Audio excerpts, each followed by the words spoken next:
Court is now in session. You may be seated.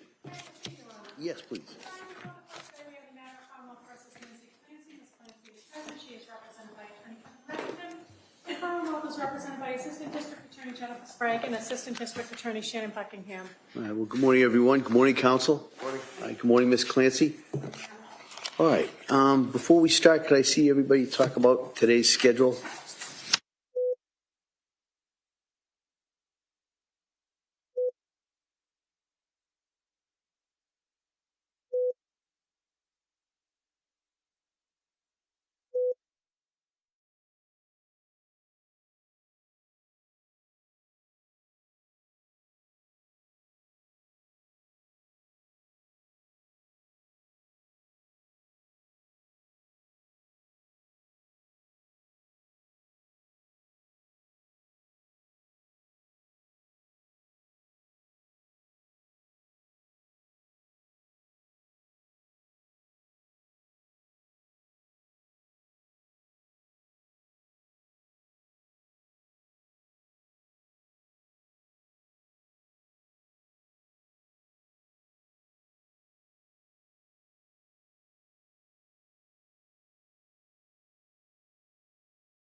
right, counsel, we ready for the jury? Yes.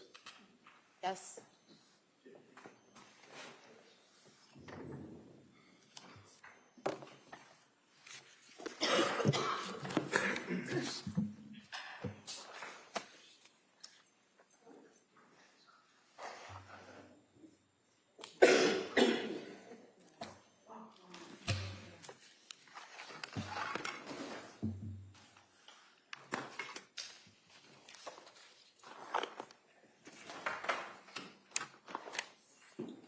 We have another matter at 2 o'clock, but it's just a compliance, I'm gonna send it to Judge.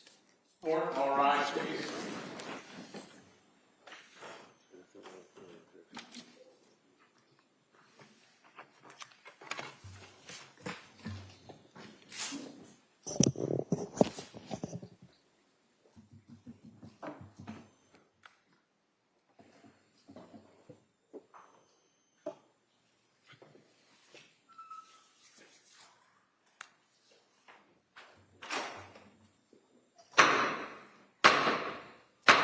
Hear ye, hear ye, hear ye, all persons having anything to do before the Honorable William Sullivan, Justice of the Superior Court now sitting in Plymouth, within and for the Commonwealth. Draw near, give your attendance, and you shall be heard. God save the Commonwealth of Massachusetts. This court is now in session. Please be seated. Good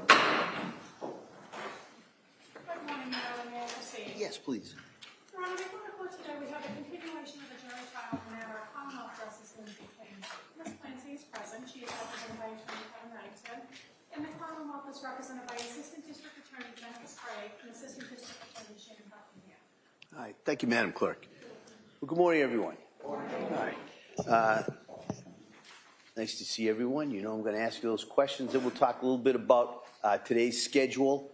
So first question is, any member of the jury read, seen, heard, or overheard anything from any source about any aspect of this case that would affect your ability to be fair and impartial as a juror? Next question, is there any other serious matter or concern bearing on your service as a juror in this case that anybody needs to bring to my attention? All right, again, thank you for following those instructions. And what I wanted to, we'll talk a little bit about today's schedule.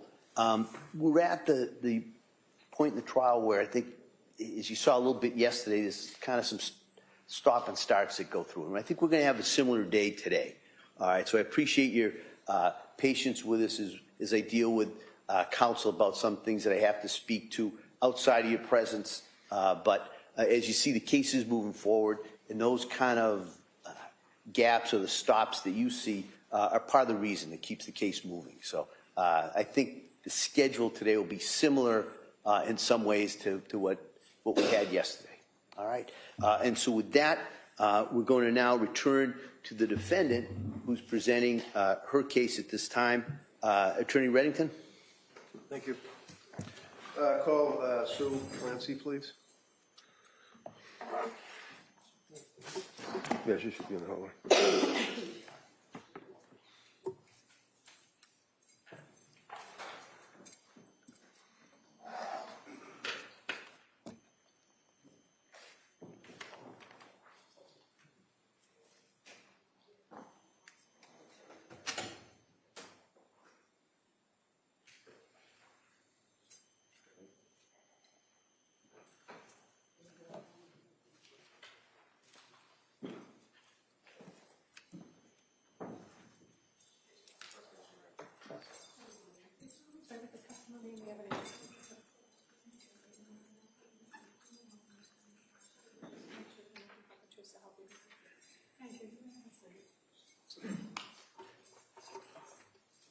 Good morning. Good morning. I'm just going to ask you to speak into that microphone, keep your voice up if you could. All right. Counsel. Good morning. Good morning. Thank you, Judge. Keep your voice up so all the jurors down here can hear you as well.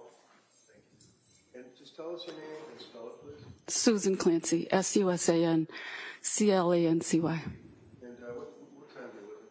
Situate. And you're married to Chris Clancy. Yes. And both you and Chris are mother and father of Pat Clancy. Correct. And you are obviously with and know Lindsay. Yes. Tell us what your relationship was with Lindsay, how you knew her, and things like that. Yeah, Lindsay married my son Patrick and we had a very good relationship. And did you have occasion to go to their home Yes. in Weymouth? on Yes, occasion? I did. And then in Duxbury as well? Correct. And obviously, you and your husband were the grandparents of the 3 little kids. Yes. And how was your relationship with the babies? Beautiful. And tell us how frequently, to your memory, you were able to visit with your son, Lindsay, and of course your grandchildren. At least a couple times a month we would see them. At some point, oh, by the way, what do you do for work? RN. I'm sorry, an RN? An RN. And what type of any I focus? worked in the labor and delivery room for about 38 years. 38 years in labor and delivery, Correct. helping women that were having babies. And Correct. obviously you kept up with the studies and continuing education and things. Yes, I did. To that extent, in your capacity as an RN with 38, well back then it would have been 35 years of experience, I think. Yes. Fair to say that you, as I said, you would keep up with all of recent developments in postpartum psychosis, postpartum depression, all of that. Somewhat, but I mainly just was in the delivery room So itself. were you aware of the various physicians that were in the forefront, if you will, of postpartum studies as it relates to medicine? Yes. And would one of the people that you were interested in be a person by the name of Dr. Meg Spinelli? Yes. And can you tell us who Meg Spinelli is? I don't really know Meg Spinelli well. We've spoken a couple of times. I believe she specializes in postpartum mental health. And have you met with her before? Not in person. Okay. Did you at some point ask Dr. Spinelli to help out at your hospital, and I guess they call it a rounds lecture? I asked her to bring on her experience and education in that area and share it with my colleagues. Did she do that? She did.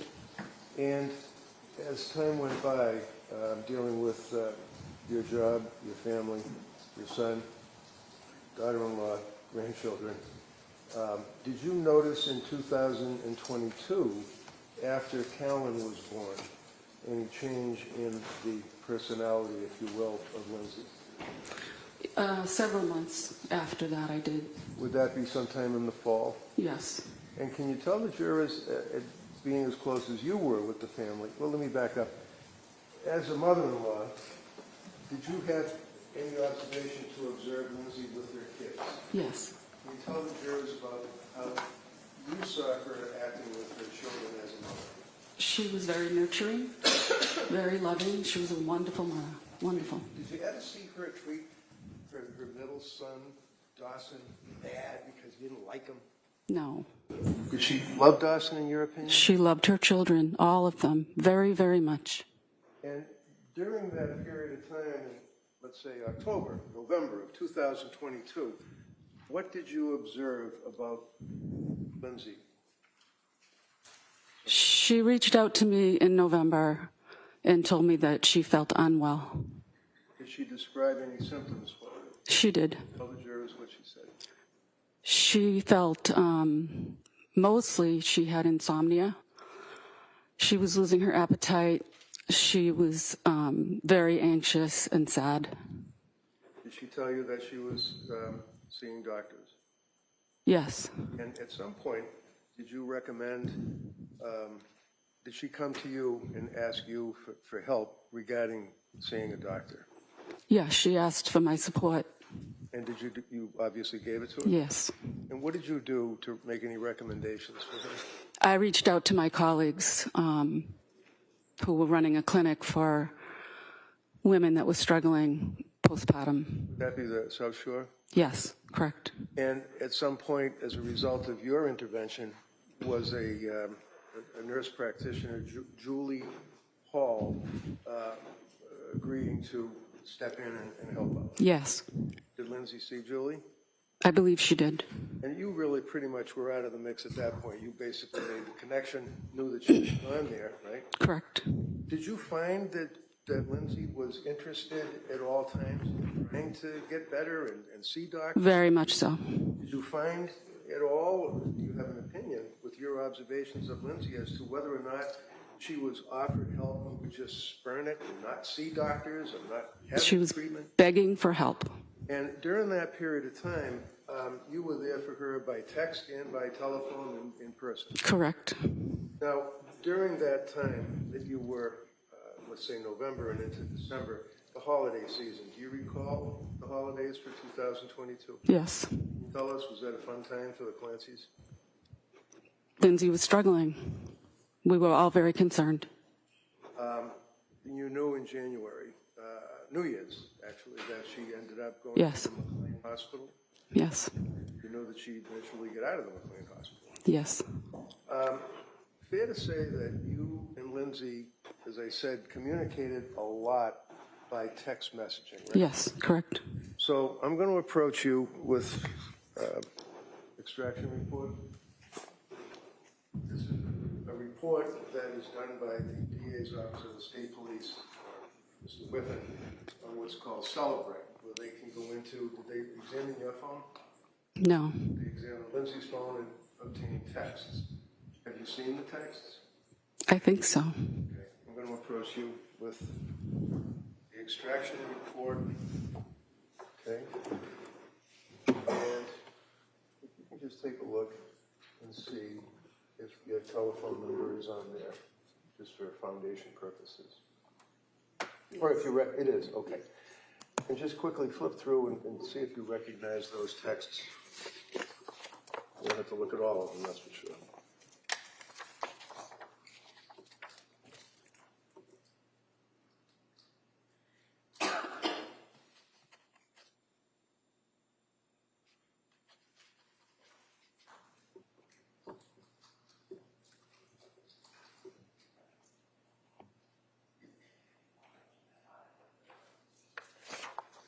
They appear to be texts between you and Lindsay?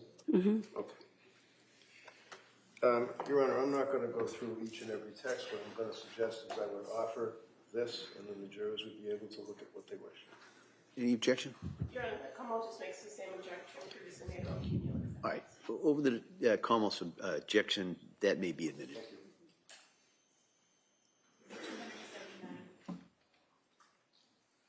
Thank you very much. Carmel?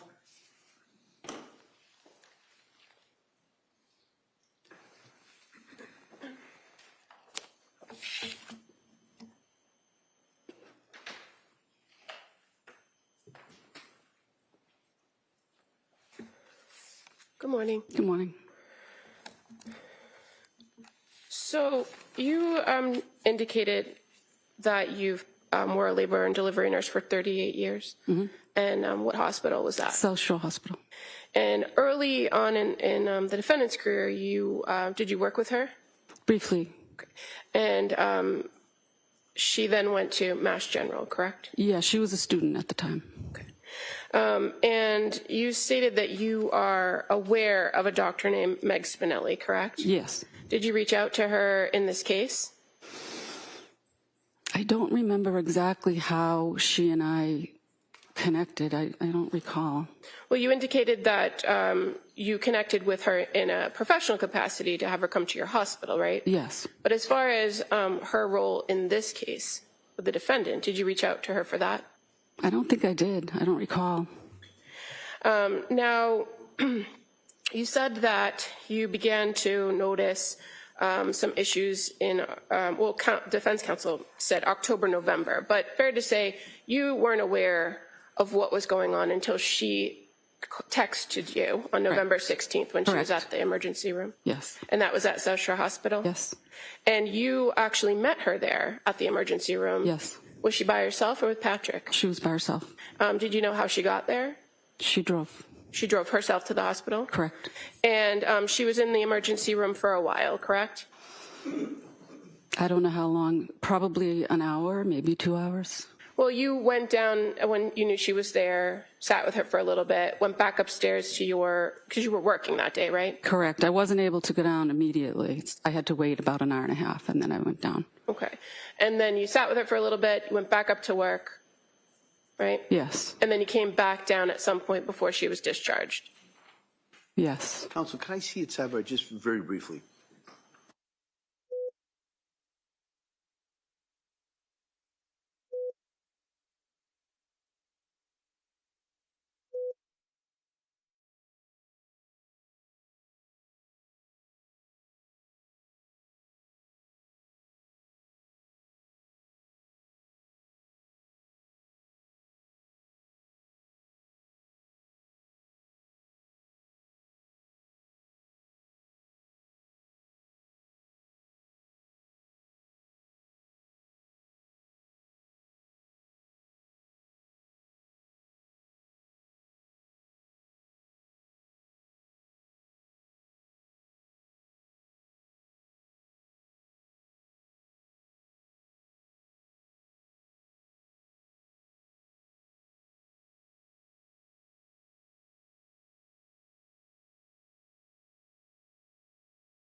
So, Mrs. Clancy, you came down to the emergency room and you sat with her for a while, correct? Yes. And did she tell you why she was there?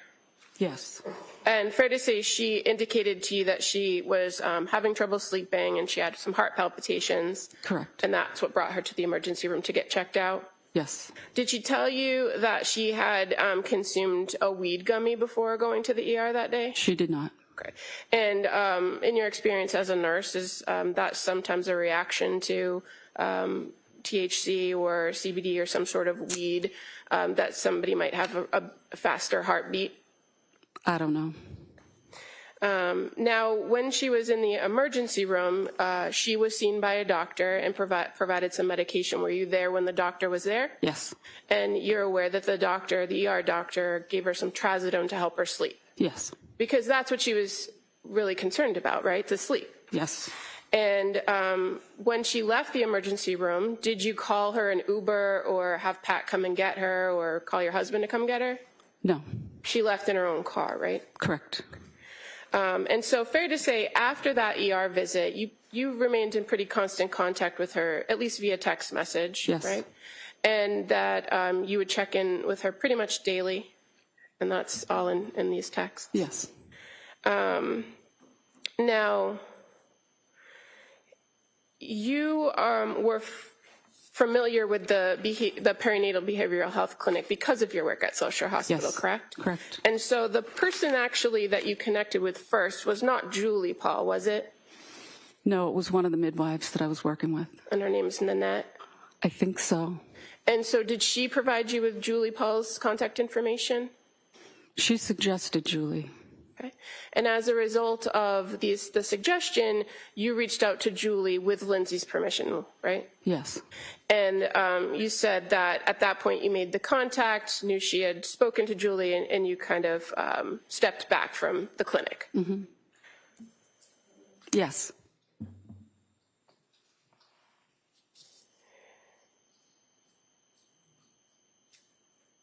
You're aware Julie Paul is one of the only prescribers that the defendant encountered that's not personally named in a civil lawsuit that's pending, don't you? I'm not sure. Now, so the ER visit's on the 16th. Contact is made with Julie Paul on November 20th, right? It sounds right. Okay. And that would have been your phone call to her first. I don't remember exactly. In the time period, well, you knew she was going and going to see providers and meeting with Julie and going to the clinic. Did you offer to help out more with the kids? Yes. You were still working full-time at that time, weren't you? Yes. So fair to say it was kind of limited based on your schedule? Correct. Did you have a normal schedule that you worked at that time period? I don't know what you mean. Well, as a nurse, did you work day shifts? Did you work mids? I worked the day shift. So did you offer to watch the kids at nighttime? I don't remember exactly. Did the kids come to stay at your house overnight so that she could get some sleep? No, they didn't. Fair to say you offered and she didn't want the kids to come to your house, right? No, that's not right. Well, did they ever sleep over your house? No, they didn't. And Cora was 5, right? Yes, correct. She turned 5 that December. So at any point, they never stayed over? We decided together it was best for them to be in their own beds at their own house with all their belongings. And Lindsay's parents were very actively involved in staying over and helping out. So it was the best decision that they stay home in their own beds. So prior to the November of 2022, did you and your husband ever come and stay over the night so that Patrick and Lindsay could go off? We never did stay at their house. And as far as kind of watching the kids or taking the kids outside of the house during the daytime, did you often take Cora on kind of day trips out to lunch? Yeah, we used to go to lunch together. How about Dawson? Did you take him one-on-one out to? Not as much. He was younger. And how about Callan? Did you ever take him out of the house without Lindsay? No. And are you aware that Lindsay told one of the therapists that she wasn't close with you as in-laws? And that I didn't know that, no. That she said she doesn't generally allow the in-laws to watch her children? I did watch the kids. Okay, but are you aware that she told the therapist that? No. Are you aware she told the therapist that she didn't have any particular reason why and that they don't bug me about it either? I didn't know any of that. Now, Lindsay, the defendant, she communicated with you via text about her issues with sleep and the medication she was taking, right?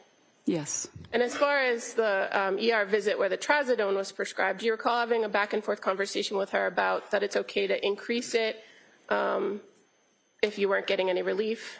The doctor told her that, so I repeated that. Okay. And so you're aware that she was, in fact, increasing the dose? I did not know that.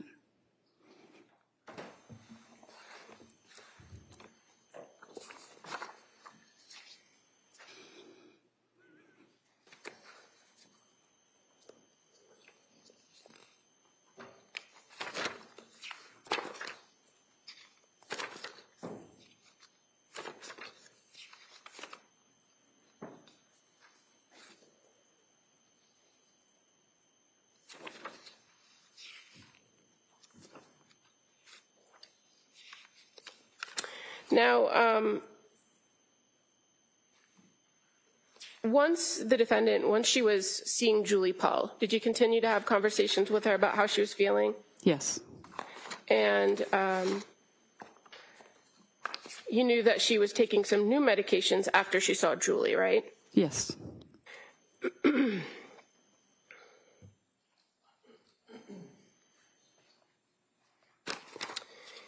And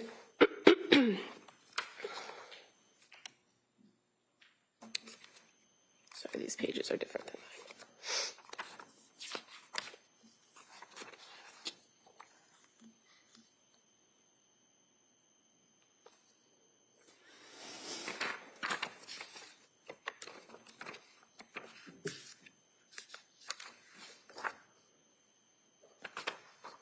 At some point, after being prescribed some medication, you recall that Lindsay told you that she thought she developed a benzo dependency, correct? I vaguely remember that. That would be on November 29th, where she says, I just deep down inside of me feel that I've developed a benzo dependence after just 2 weeks of using it, and I feel like no one is hearing that and addressing it, and we keep throwing different meds in the mix that aren't really addressing the real issue. Do you recall that message? It sounds familiar. And she asks you, or you respond, so hard, I don't know what to do, so should you not use it? And she responds, I guess not, but then I don't sleep, right? Do you recall that? I can't say for certain. It sounds right. Okay. I don't remember a lot of specifics.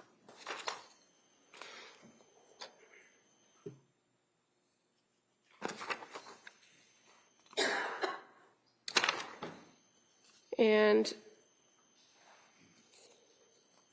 on November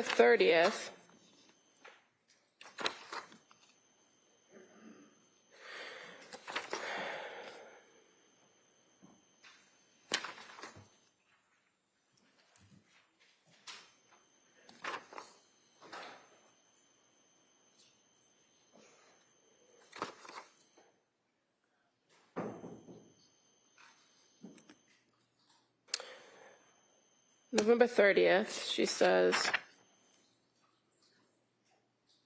and I'm just gonna try to show on the screen here.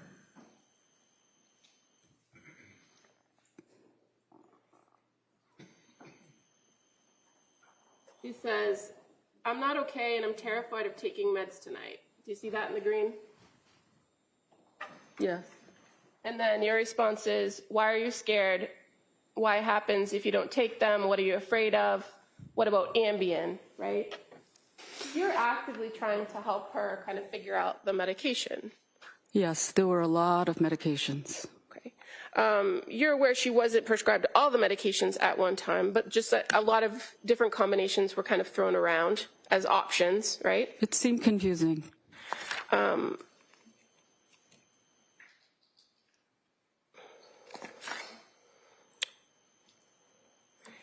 That she's very clear and she tells you which medications she's taking, right? Ativan and Remeron. Probably. Okay.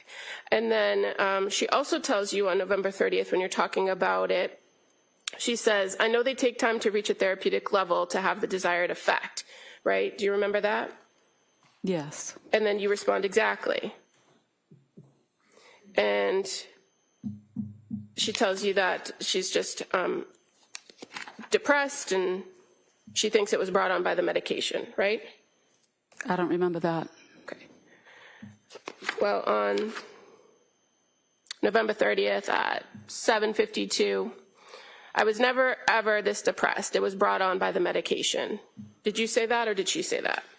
She probably said that.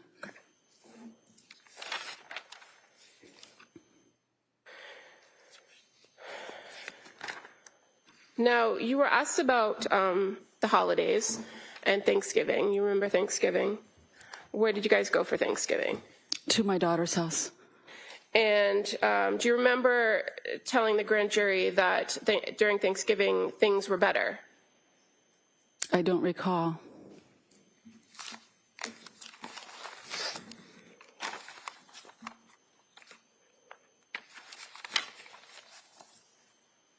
Well, do you remember her saying that she said things were better?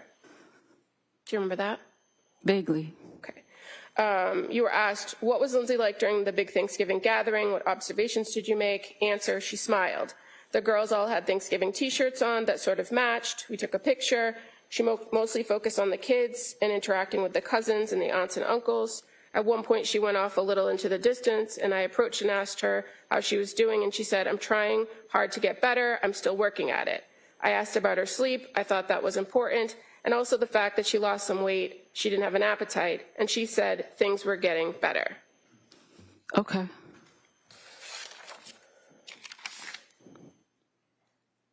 Now, during the holidays, you, in fact, took some time off of work so that you were around a little bit more, correct? Correct. And so when you were around a little bit more, did you spend all day, every day at their house? No.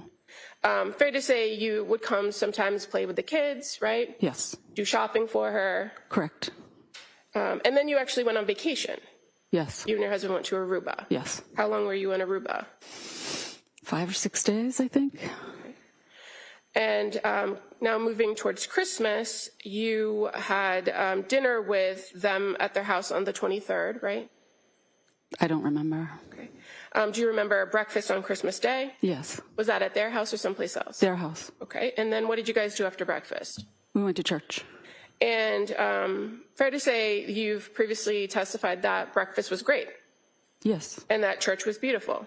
yes, And in fact, the defendant, she told you that it was great and that she was glad she went to church that day on Christmas Day. yes, she did. And then after that, you're aware they went down to Connecticut to see her family. Right. Now, are you an active member in the Catholic Church? Yes, So you're aware that murder is considered a mortal sin? Yeah, Counsel, could I see you over here?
All right, and what that means is you are not to consider it for any reason or any purpose, okay? All right, Counsel. So you were aware, Mrs. Clancy, about the stay at McLean Hospital from January 1st to January 5th, correct? yes, And did you come to the house to help with the kids during that time period? yes, And fair to say, when she came home on the 5th, there was a party for Cora on the 7th. yes, Did you go to the birthday party? no, Were you at the house much between January 7th and January 24th? I don't remember. Do you recall previously reporting that you hadn't been at the house? I don't remember.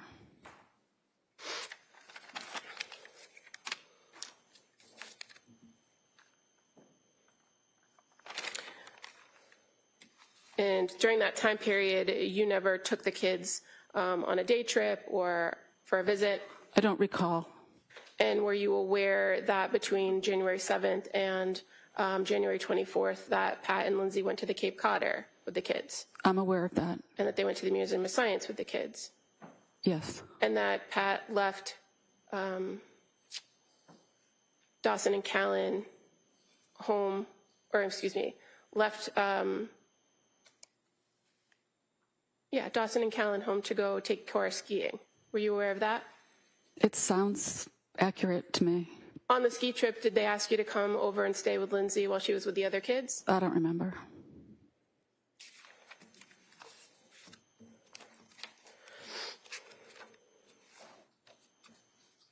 And you were asked on direct examination about Lindsay going to see providers, and you said, I think she was begging for help, right? She was.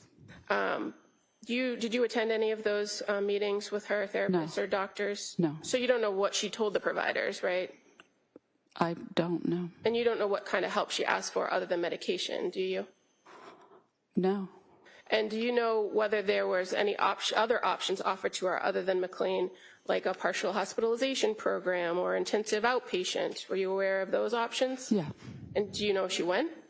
She went to Women and Infants. So that's the one day where Pat dropped her off and went skiing and then came back, right? I believe so.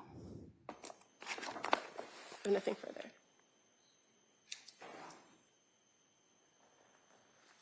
All right, Ms. Rankin, redirect? So she asked you about options that were available to Lindsay, correct? Yes. And you mentioned one of them was that she could go to the Women and Infants program in Rhode Island that specializes in perinatal and postpartum, right? Yes. You know that she went there, right? Correct. You know she was turned away because she was over-medicated, right? Yes. You also know that they gave her numbers to call suicide hotlines, right? Yes. She called twice, not once, but twice, and again was turned away. Isn't that right? Yes. Thank you, ma'am. Come on. On that.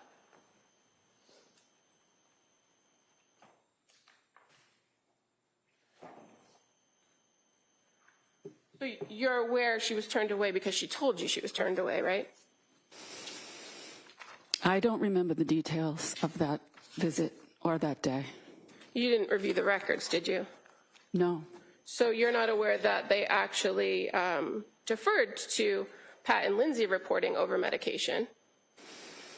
I remember something being said that she wasn't a candidate for that program. That's what I recall being told by Patrick and Lindsay. Okay. And that's because everything she described was reported connected to medication and occurred well after what's considered the postpartum period, right? I don't know. Well, you're a labor and delivery nurse. You know the postpartum period could be up to a year, right? I've heard it could be longer. But generally, it's within the first 12 weeks that you start to see some symptoms. I don't know.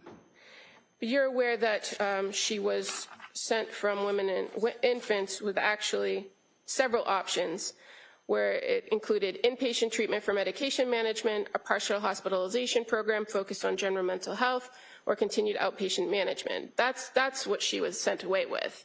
Okay.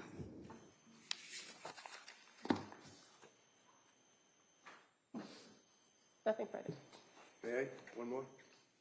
Go ahead, one. So outpatient management, that would include somebody like Gelada, right? Yes. You know that Women and Infants called Gelada and she never called them back? I didn't know that. Come on, anything on that? No. All right, thank you, ma'am. Let me step down. Thank you.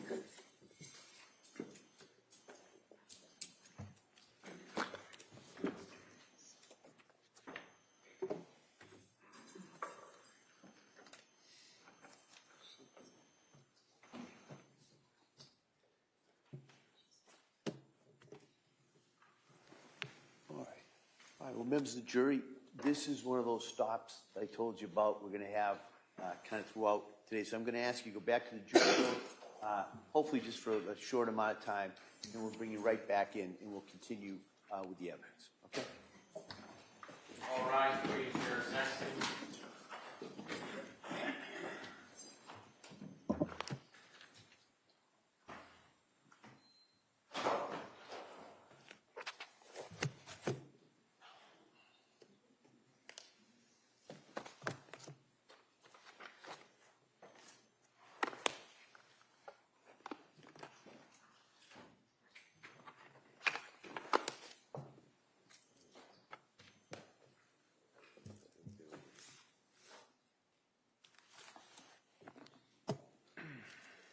Jurors have exited the courtroom. This court's in session. Please be seated.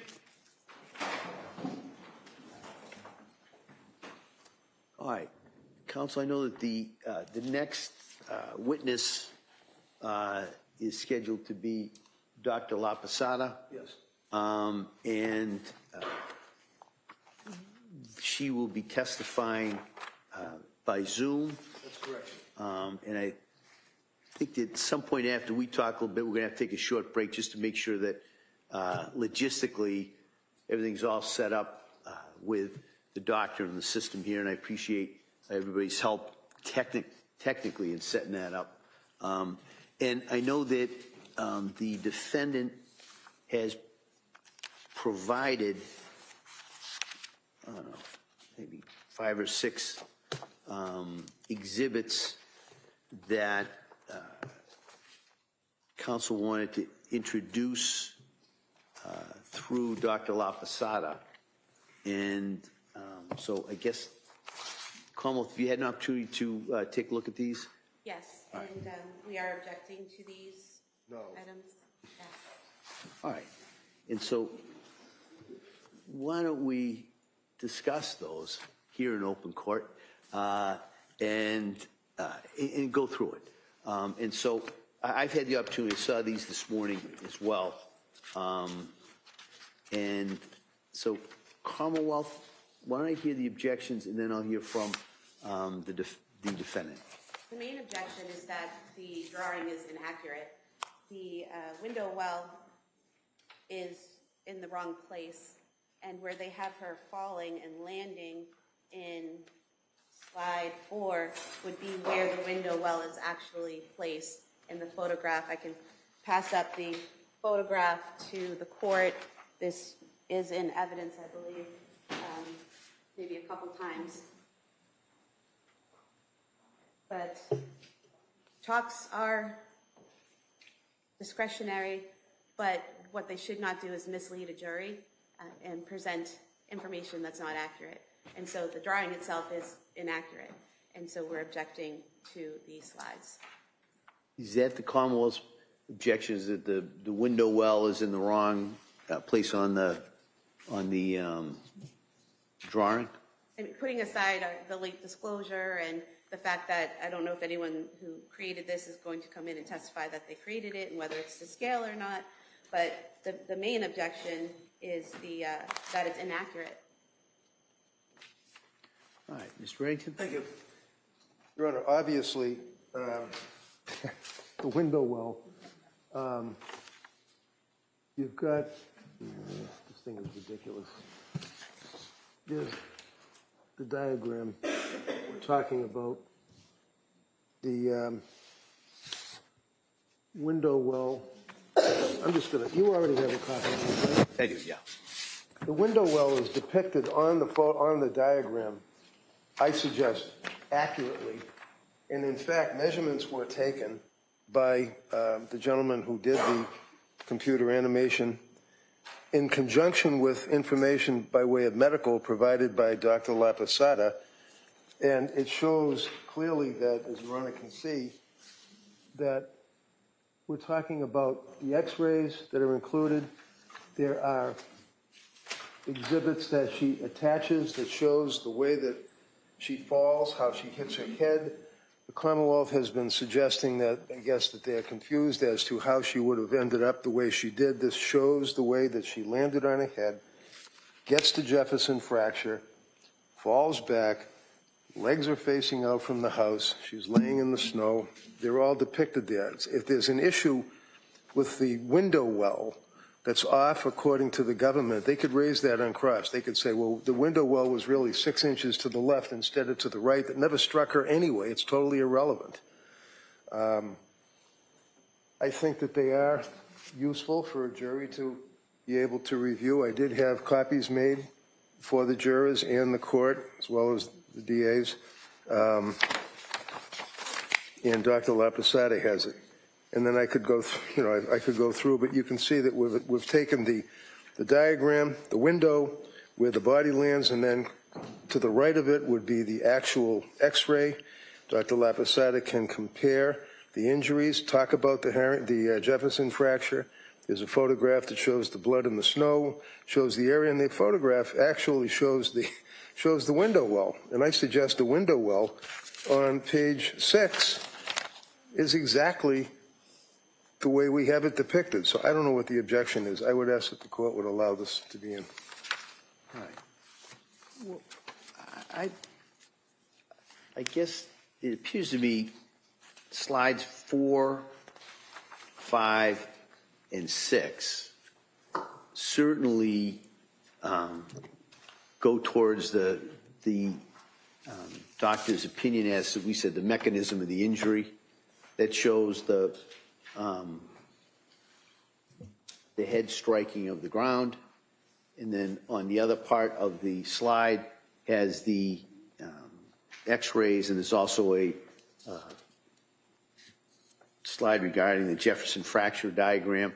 And then 5 is a diagram showing how the thoracic spine injury could have occurred.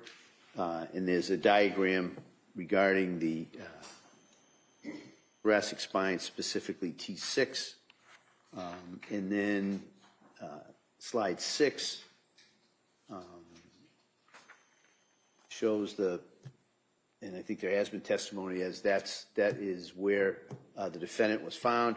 And also then there's a thoracic spine, I think it's either an x-ray or some type of scan, as well as some of the additional medical devices that were found in that area. I'm not quite sure about 1, 2, and 3. That's fine. I can remove 1, I can remove 2, and we'll just focus, if you want, on 3 through 6. I think that goes more towards the doctor's background and kind of what had been offered in regards to her opinion. Your Honor, I think you said you were unsure of 1, 2, and 3. Yeah. And defense said he could go with 3, 4, and 6. 3, 4, 5, and 6. So 3 was an issue, was it not? What's wrong with 3? Well, I think, again, I think 4 kind of would cover what's dealing with that. All right, so I would allow in slide 4, slide 5, and slide 6. Okay, thank you. Okay? Not our objection. And so what we'll do is, objection noted. And then what we'll do is take a short break at this point, set up the Zoom call. Also, I know we're going to have to probably make certain changes to the jury book that was going to be presented. So the only slides that will be in that book will be, like I said, just so we know. 4, 5, and 6. Yeah, just so we know which ones we're talking about. Okay. There's a book? Well, no, it's not a book. It's just Laura stapled together all of the exhibits. All right, so just so we know what we're talking about, right? 4 and 5 is the thoracic spine. Yes, and like I say, I've got enough for the jurors plus you and the DAs. Okay, and then 6, I just kind of want to make sure that we're all talking the same. 6. Okay. Perfect. Thank you. All right, so why don't we do that? We'll take a short break so that those changes can be made and we can set up for the Zoom, and then we'll come back out and we'll proceed with Dr. Lapasada. Thank you. Okay, all right, thank you. Court, all rise.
This court is back in session. You may be seated. Your Honor, for the first court, this is the matter of Commonwealth versus Lindsay Clancy. All parties are present to speak in the All right. Are we ready for the jury? Yes, we have some kind of background noise. I don't know if there's anything that can be done with it. I know, I'm not sure. I'm probably the wrong person to ask in regards to that. I'm right behind you.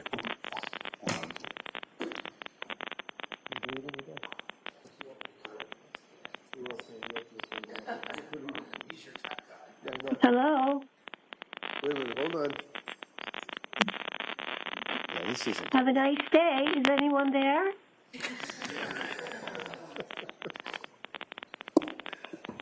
Hold on, Doctor. I'm not sure this is going to work at this point. So why don't we see if we can get somebody to address this? You can see your leg. We'll get it done. But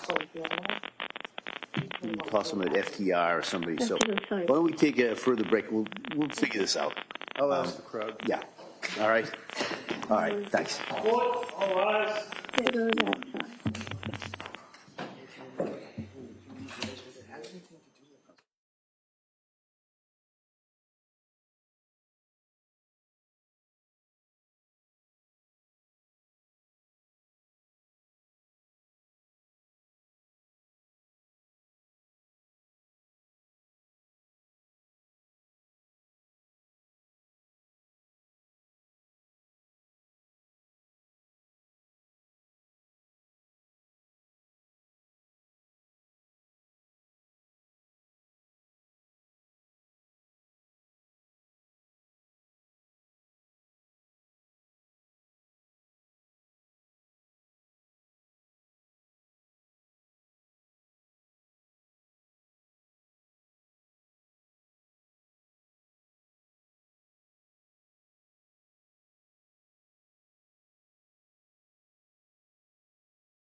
session, please be seated. For the purpose of the record, we return back to the letter of Commonwealth versus Lindsay Clancy. All parties are present excluding the jury. All right, so I think probably it makes more sense to address whatever the technological issues were on the Zoom. Maybe that could be done during the lunch period, and then we can go forward. I know the defense, next witness would be, is it Dr. Condi? Yes, Donald Condi, C-O-N-D-I-E. And I know that we had talked about a possible voir dire in regards to Dr. Condi. Do the parties see the need for the doctor testify that, or maybe we could just hear the offer of proof or what the expectations of the testimony is, and then we I can. don't know what the objection is, so. Yeah. Well, so the objection is that we were provided with an affidavit. The original affidavit that was provided, counsel agreed that it referred to standard of care, which is not the issue in this case. It really reflects his opinions in a civil case. So we were provided another affidavit, which appears to factually have the same numbered paragraphs and just deletes the ultimate opinion section and adds that Dr. Tufts and Nurse Gelato were aware that Lindsay was experiencing symptoms of suicidal ideation and a critically deteriorating condition while under their care and failed to take reasonable steps. So it's unclear from his affidavit what exactly he's going to testify to. Is he going to just reiterate everything that has been presented in the records, everything that we would expect defense counsel to offer through expert testimony in the criminal responsibility era about the medication regimens that the defendant was on over the course of several months? Because if that's the case, then I would suggest that this is cumulative testimony and that it doesn't need to be presented in this manner to the jury. But let me ask this, similar to the question I asked earlier, to a similar objection regarding cumulative. The defense hasn't put it. This is their first witness in regards to that. Wouldn't the cumulative analysis be done if there's a follow-up expert that would be addressing these areas? Potentially, but Yeah. that then becomes the defense's strategic choice about whether if they're going to call Dr. Condi for this piece of it and the other experts for another piece of it. It's unclear, especially where the reports we've been provided by Dr. Spinelli and Dr. Zeisel talk about polypharmacology as part of the basis of their opinions in this case. So it's difficult to assess that, and we're obviously flagging it and objecting at this point based on Right. what we know the anticipated evidence to be. So I don't know if a proffer is necessary at this point to outline what exactly he Right. expects Dr. Condi to say and how that differs from the opinions of the other experts. It seems to me that the main objection may lay in regards to Dr. Spinelli then, whether or not, and depends on what her testimony is and how that overlaps with whatever Dr. Condi's is at this point. If I may, Judge. Yeah. And I appreciate the fact that you recognize that we have not yet put on a doctor yet. I don't have to accept their evidence. I don't have to accept their doctors. Our doctors, this is our first doctor, who is a very qualified psychopharmacologist. I expect to elicit from him the treatment, very briefly, that she received and the medications that she was on and the effect of these medications as it relates to her condition when she was seeking medical help. That's it. I'm not going to get into criminal responsibility with him. I'm not going to get into lack of criminal responsibility with him. Basically, psychopharmacology and the treatment that she received. He's not going to, be criticizing what Gelato did, what Tufts did. He's just going to detail her condition according to the medical records and the medications that were provided. I am well aware and very experienced in trying jury cases and know when you lose the jury. I know when you lose. I'm not going to have Dr. Zeisel and I'm not going to have Meg Spinelli wax eloquently for hours and bore the jury to death. I'm going to get right to the chase. Dr. Spinelli is a well-qualified doctor on the issues of postpartum psychosis and postpartum depression and treating a pregnant woman and/or a postpartum perinatal client or patient. Dr. Zeisel is a general psychologist and will be discussing a number of issues, as you're well aware, because he's been involved with Lindsay for literally 3 years, 46 times he's seen her or something like that. So I'm going to focus their testimony on those fields. I don't think it's necessary for us to have Dr. Condi get up here on a voir dire so that they can hear what he's going to testify to. I'm not going to have him rambling or going off the script. He signed an affidavit, which is even, I think, better than a medical report, you know, that you usually get. So they have plenty to cross-examine him from. All right.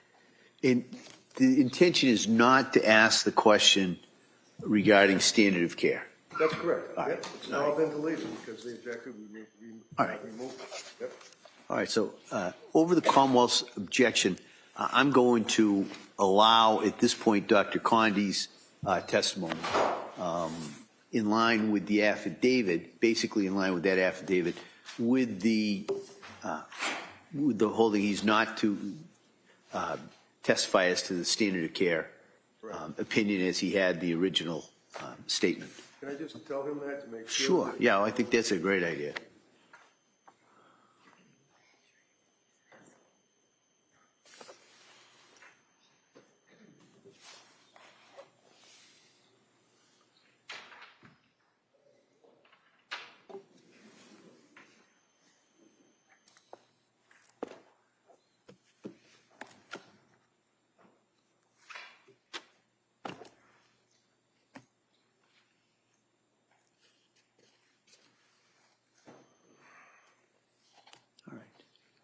So with that, counsel, we ready for the jury? Yes, we are.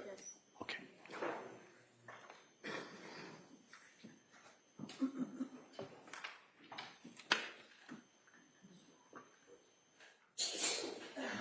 Good. God bless you.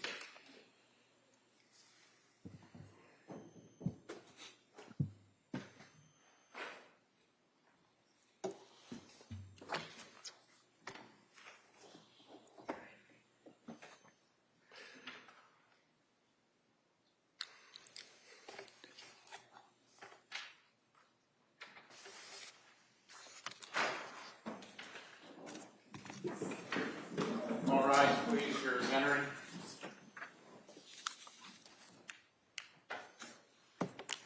Can we approach while they're coming in? Sure, yeah. Counsel.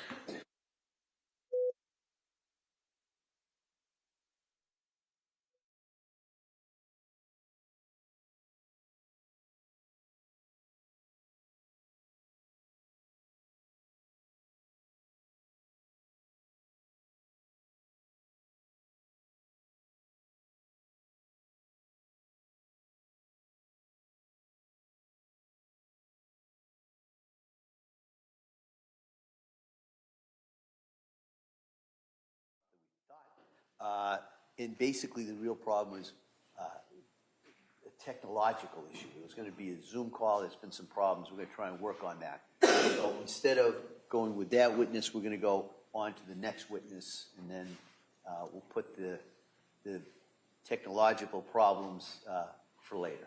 All right? So with that, Attorney Reddington? Yes, thank you, Judge. Dr. Condi?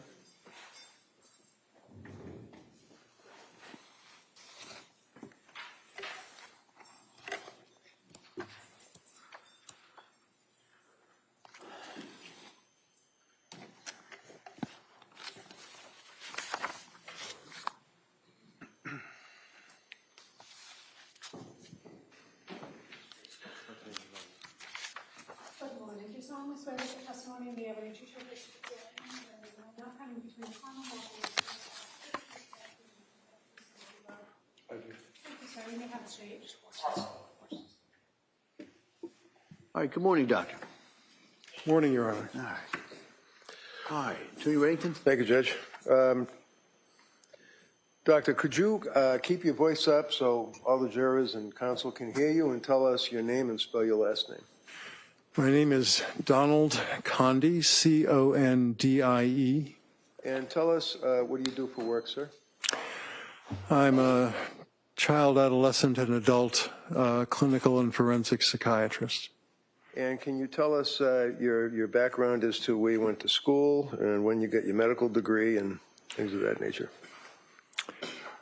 I graduated from Tulane University, then spent some time in graduate school at the University of New Orleans, then went to medical school at Louisiana State University in New Orleans.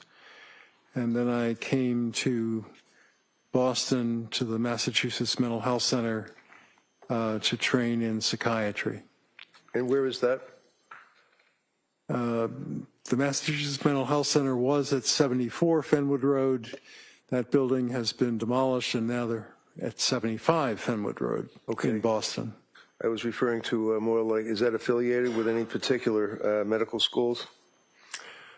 Yes. What is it? Harvard. And what years were you working at the Mass Mental Health Center affiliated with Harvard? I started there after medical school. I graduated in 1982 from medical school, was an intern in 1982 to 83, and that was a Harvard-affiliated internship, and then residency was 83 to 85 for adult training, 2 years, then 85 to 87, which is 2 years of training for child and adolescent. Then I did a forensic fellowship, also at the Mass Mental Health Center. And during that year, I spent some time at Harvard Law School as a visiting fellow. And do you have, or did you have any board certifications that you can tell us about? I'm board certified in adult and child and adolescent psychiatry. Do you have a particular focus also on medications that are utilized in the course of psychiatry? Yes, I've spent a great deal of my career treating people in the state system with psychotic disorders and mood disorders. Tell us a little bit about that. Was there one particular period of time that you worked with literally more than 100 people that had serious psychotic disorders? Well, the Massachusetts Mental Health Center was a state inpatient facility. So we had many people with either no insurance or mass health insurance. Probably at least half of the patients at any given time would have had psychosis or a major depressive disorder. Have you, in the course of your career, following through on psychosis or major depressive disorder, had any focus or treatment on women that are either pregnant or have had little babies and they are looking for help in the postpartum period? Yes. Tell us about that. Well, starting in my residency, so in 1983, we had several patients at the Massachusetts Mental Health Center who were pregnant and were also sometimes afflicted with psychosis. We also had people who had delivered a child but were then hospitalized, sometimes with a psychotic depression or sometimes with simply suicidal ideation. And I've encountered that very frequently since then. I was for 14 years the chief medical officer of VinFen, which is a very large agency with contracts from the Department of Mental Health and the Department of Mental Retardation in Massachusetts and in Connecticut. We ran about 350 group homes, about 10 people per home, so maybe 3,500 patients. We frequently had people who were pregnant and were taking medications for psychosis. Sometimes after delivery, the severity of their psychosis would increase. So I'm fairly familiar with that phenomenon. Doctor, how many years have you actually been practicing now as a physician? I've been a licensed physician in Massachusetts since 1983. So what's that? 83, 90, 2000, 2026? Okay, about 40 years. A little more than 40 years. Okay. From 1990 through 2012, were you affiliated with forensic child psychiatry with Mass General Hospital? Yes. And were you also affiliated through 2013 with Mass General on forensic case consults in this field? Yes. All right. I'm asking, have you had occasion to make a number of presentations? We don't have to go through them, but did you make a number of presentations and working as a lecturer for various medical schools, law schools, things like that? Yes. During the time that I was at Mass Mental Health Center, I was a fellow at Harvard Medical School. What does that mean to be a fellow?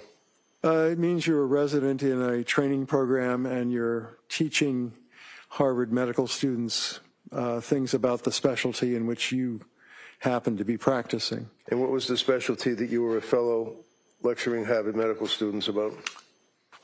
First, it was general psychiatry, then it was child and adolescent psychiatry, and then it was forensic psychiatry. You also have had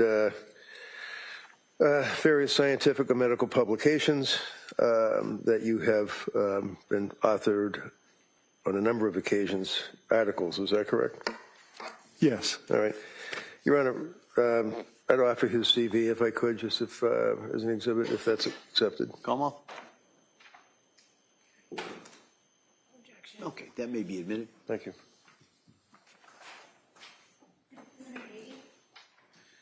Now, doctor, if you can tell me,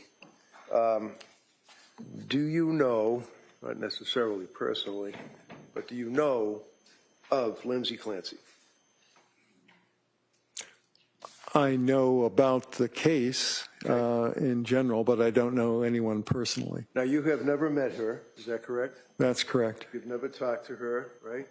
Never have. You've never evaluated her for what's called criminal responsibility, is that correct? That's correct. I have not. I consulted with you for purposes of psychopharmacology and issues like that on this case, is that right? Yes. Fair to say that we've had a number of conversations in the evening, off hours, about various medications administered to women that are pregnant or postpartum, is that right? Yes. Excuse me. Can you tell the jury, in a summary, what documentation, medical records, police reports, things of that nature on this case that you've had a chance to review? Well, I've reviewed the records of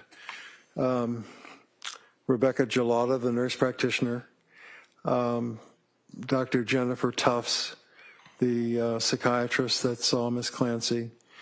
I've reviewed the Brigham and Women's Hospital records and the women and infants records. I've reviewed the McLean records.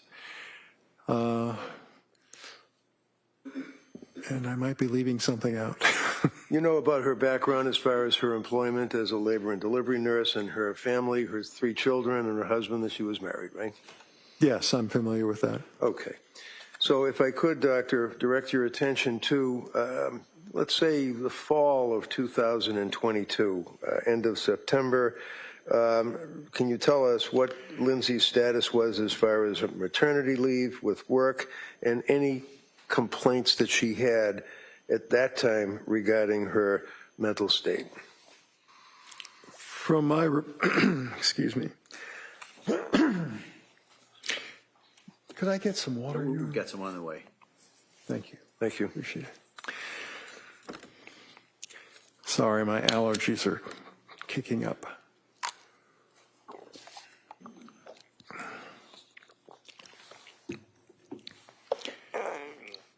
So from my review of the records, which would start with Dr. Tufts'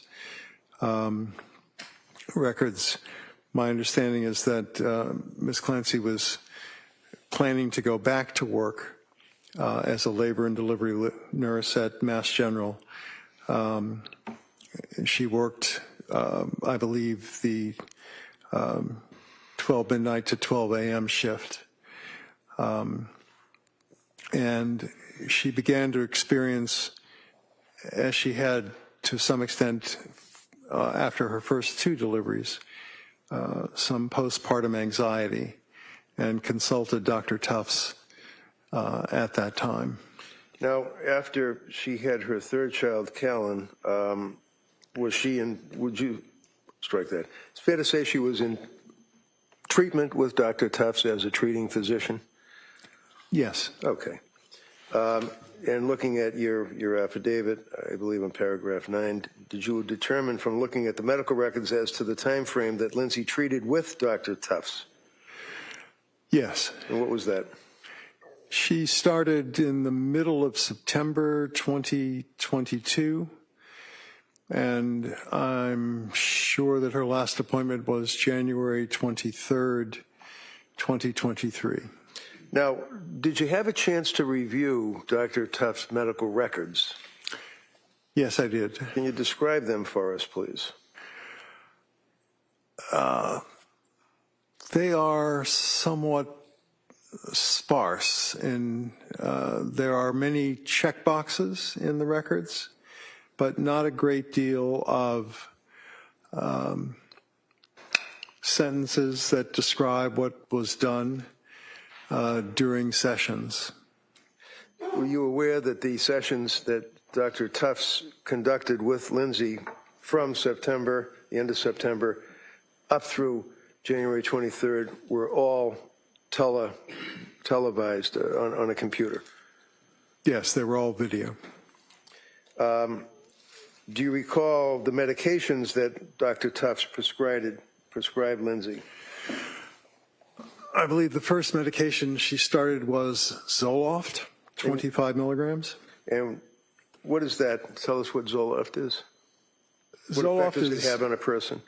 I'm sorry? What effect does that have on a person? Well, Zoloft is a selective serotonin reuptake inhibitor, which is a type of antidepressant that started being used around 1988, I believe. Prozac was the first one, Zoloft was the second. When it works to be helpful, it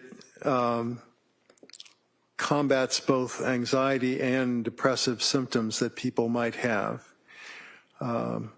It also has, in some people, an effect of causing a feeling of jitteriness and increasing anxiety. So it's something that does have some potential side effects as well as beneficial effects. And when she was prescribed the original 25 milligrams of Zoloft, did she in fact take that, or did she defer on taking that? My recollection of the records is that she had it prescribed, picked it up, but did not take it for at least a couple of weeks because she did not wish to take medication. She was, I believe, still breastfeeding at that time. There are medications, and Zoloft would be one that would likely appear to some extent in the breast milk. Okay, so because she was worried about that, she held off on that, but ultimately did take the prescription from Dr. Tufts. Is that right? The records indicate that she did eventually start taking the 25 milligrams. Sorry. Does it indicate when she started taking them after that little hiatus? To be exact, I'd have to look at the records, but I believe it was at the end of September. And was that dosage increased at some point? It increased from 25 milligrams to 50 milligrams. And what happened when Lindsay took the 50 milligrams of Zoloft prescribed by Dr. Tufts? The records indicate that she had a rather rapid series of difficulties, that she had insomnia for, I believe the records say 48 hours, couldn't sleep. It's something that would be called activation, that these medications can cause in some people who are more susceptible. Now, by mid-October, after she began taking the Zoloft, would you agree that the records indicate a week after starting the medication and increasing the dose, she reported in October to Dr. Tufts what you're relating is that she felt, how did she describe it to Dr. Tufts? If you could, I don't want to put words in your mouth. Well, she felt that she talked about being numb. She talked about not being herself. She talked about feeling worse, not better. Antidepressants usually take at least 2 to 3 and frequently 4 to 6 weeks to have useful effects, but sometimes side effects can happen very quickly. Did she also indicate, looking at your affidavit, that she was crying all day, she was experiencing mental fog, terrified to start something new, anxiety had gotten much worse? Did she tell that to Dr. Tufts at that time at the end of October? Yes, I do recall those things being in the record. All right, and following through again on your affidavit, was there further explanation from Lindsay's recitation of symptomology to Dr. Tufts? Did she further state about racing thoughts, paranoia? What did she say? Looking at your report, look at your affidavit if that helps you refresh your memory. I actually don't have the affidavit with me at the moment. I do have some of the records, but... Well, let me just approach you then and hand you your affidavit, paragraph 13, and see if that refreshes your memory. Thank you.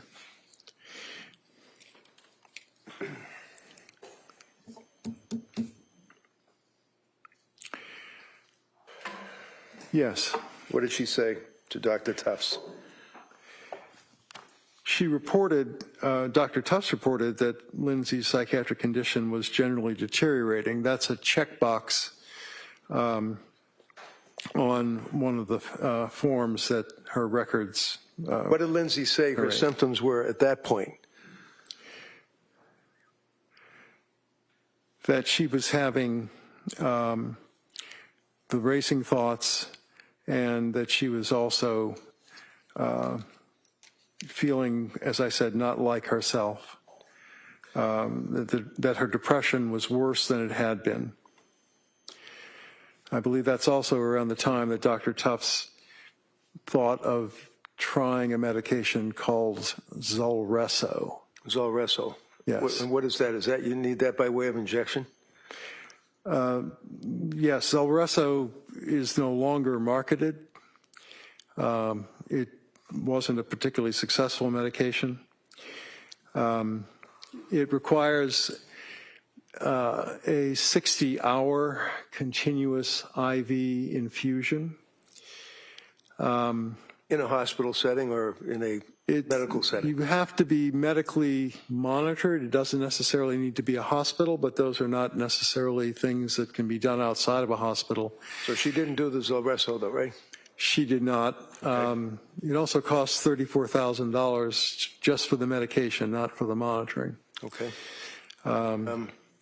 What's the next thing that happened with Dr. Tufts and Lindsay Clancy, sir? Well, if I look at my affidavit,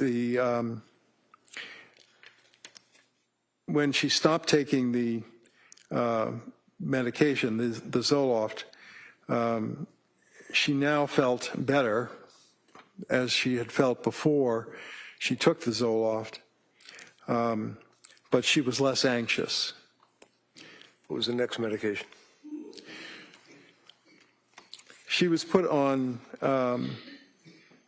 Benadryl and had some difficulty sleeping, but also was worried that night because her son was coughing, and she worried a great deal about the children's health. And that would be something that would also intrude on her sleep, worrying about her children? Yes. Okay. What other symptomology traveling through November into December did she relate to Dr. Tufts, according to your review of the medical records? Well, she talked about things like dizziness, feeling sedated in the morning when she woke up, if she got any sleep at all. And I think she used the term brain fog at times. These are sometimes symptoms that people who are experiencing postpartum depression frequently complain about. She continued to complain about anxiety. Well, it's not what they're complaining about, it's what they're living, right? It is a very unpleasant experience, yes. And continuing on through November, at some point did she leave or stop with Tufts and go to another healthcare provider by way of either emergency room initially and then another healthcare provider? Yes. Who was that? She started treatment with Rebecca Gelada, a nurse practitioner at South Shore perinatal program. Now, one of the things that was apparent that we, if you recall, I believe, that she also had initially been referred there by a friend of the family. Is that right? To that perinatal clinic? Yes, my understanding from the records is that Miss Clancy's mother-in-law was friendly with a nurse practitioner who practiced in the perinatal program, and I believe it actually started the perinatal program. Yes, and ultimately, or in the beginning, she was treated by a Julie Paul. Is that correct? Yes. Do you remember looking at the medical records and that on November 27th of 2022, nurse practitioner Julie Paul reported that Lindsay stated that she was disassociated, that she was not in touch with reality. Do you remember that? Yes. And what is that a symptomology? Is that a symptom of psychosis, to be disassociated and not in touch with reality? It certainly can be. Dissociation can mean that people feel like things around them are not real. Right, and that's a pretty serious feeling to have, right? It is. And that's pretty common, unfortunately, with women that have postpartum psychosis, right? It certainly can be, yes. And what are the other symptomologies of postpartum psychosis, sir? Well, psychosis in general just means a lack of understanding of what's real as opposed to what is not. So a person with psychosis can have delusions, which are fixed false beliefs. They could believe that, for example, they have been told by God to do something. Okay. They can also have hallucinations at times. What kind of hallucinations? Most people have auditory hallucinations, not visual hallucinations. Hearing. Is that correct? Auditory is hearing, right? Yes. Okay, as opposed to what? As opposed to visual hallucinations. Visual. And in the course of reviewing the medical records, did you see that, in fact, that Lindsay had auditory, no visual hallucinations, but auditory voices? At times, she reported that she had heard a voice, yes. Okay. Do you recall that as the time went by that she, in December, do you remember seeing in the medical records that she was relating that she was heavy, that she couldn't get out of bed, that she couldn't bathe, that she couldn't react, she couldn't love, she couldn't feel? Do you remember any of that from looking at the medical records? Yes, those are all phrases that I recall from the medical records. They were all coming from her, right? Yes. To the doctors. Yes. That would be Dr. Tufts and then Dr. Gelada. Is that right? Nurse Gelada. Sorry, nurse practitioner Gelada. Do you recall, sir, that nurse practitioner Gelada prescribed additional medications to Lindsay during that period of time from November through December? Yes. Can you tell us what they were? I'd have to look to be sure, but I believe she continued the Benadryl at times. And there was some talk about the use of Buspar, but I believe that was Dr. Tufts. About the what? I'm sorry? I said it. I'm sorry? What was the word you just used? Oh, sorry. Buspar, which is the brand name for Buspirone, which is an anti-anxiety medication. Right. How about Remeron? Was there ever a prescription for Remeron? Remeron is a different kind of antidepressant, which helps people sleep a little bit and also sometimes helps their appetite. Yes, that was another. The answer is yes, she was prescribed Remeron? Yes, she was. And that's an antidepressant? It is. Is that mocking or similar to, but not exactly the same as the selective serotonin reuptake inhibitor, Zoloft, Prozac, things of that nature, right? It's similar in the sense that it has an antidepressant effect. It has some effect on serotonin. It has some effect on the adrenergic system as well. The what? The adrenergic system. Adrenaline is a neurotransmitter. It's also a hormone that circulates if you are suddenly scared or something like that. You get a surge of adrenaline. So if you were in a near-miss car accident, you might find yourself shaking because adrenaline will flood into your system from the adrenal glands. But it's also a neurotransmitter, and mirtazapine has some effect on that. Now you said mirtazapine. Is that the same as Remeron? Yes, Okay. sorry. So it's two different names, generic and not generic. Mirtazapine is the generic name, and I was taught to use generic names, but Okay. yes, Remeron is. Around this time, Lindsay has been prescribed the Prozac, she had been prescribed the Remeron, she had been prescribed the Benadryl, she had been prescribed other medications very similar to the SSRIs. Is that correct?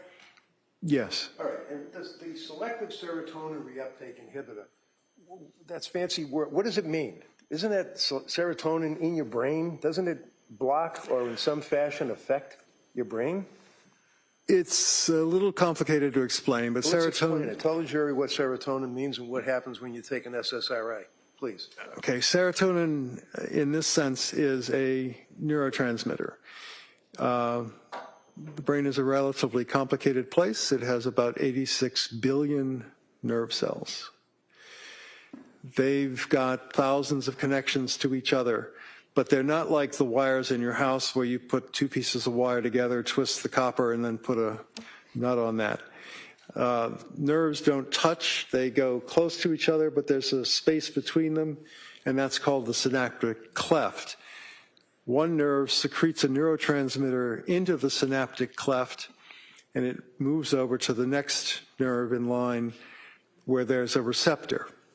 Serotonin does that in the synaptic cleft, but it's also taken back up by the nerve that secreted it so it's reuptaked. So a selective serotonin reuptake inhibitor slows down the reuptake of serotonin, prolonging its activity in the synaptic cleft, which causes the next nerve in line to be activated. I'm sorry that it's so complicated. So that's what serotonin is doing, and that's what a reuptake When a woman inhibitor is does. pregnant or has just had a baby, can you tell me what effect, for example, hormones have when a person has a baby? I know we're two guys, but I mean, do you know what happens when a woman has a baby? I've been at quite a few deliveries, yes. Okay. The fact is that many hormones increase. So progesterone is a hormone that many people have heard of. It's a component of birth control pills because it promotes gestation. So progesterone in a birth control pill fools the body into thinking it's pregnant, which means it doesn't, the woman doesn't produce eggs that could be fertilized. And that's the way the birth control pill works, or some of them do. Progesterone goes down very quickly after birth, as do many other hormones that are going up and then down after birth. So if the hormones go up, and if there's an overload, if you will, might be the wrong word, of hormones, what effect does that have on the human body? What effect does that have on a woman who's just had a baby?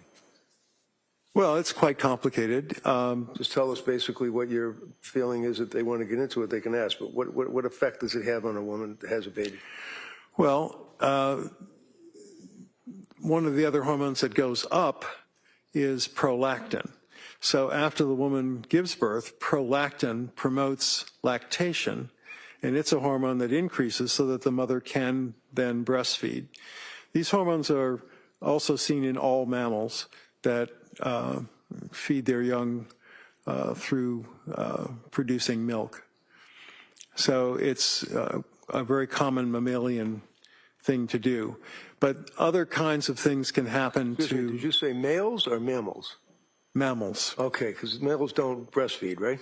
I'm sure they don't, yes. Okay, so as far as the hormone, again, I would ask, when a woman has a baby and the placenta, I think I pronounced that right, is through the birth, all of a sudden, what happens? It stops that massive influx of hormones, or it increases that influx of hormones? Well, some hormones go up, like prolactin, and some hormones go down very quickly. What effect does that have in your experience, in your education, and your research on women that have a baby? What effect does that have on them? Well, many women experience postpartum blues. What is postpartum blues? It's a feeling of... Thing. I'm sorry? Sounds like a 50s thing. What's postpartum blues? It's a feeling of low energy and being sad, not as serious or usually as long as postpartum depression.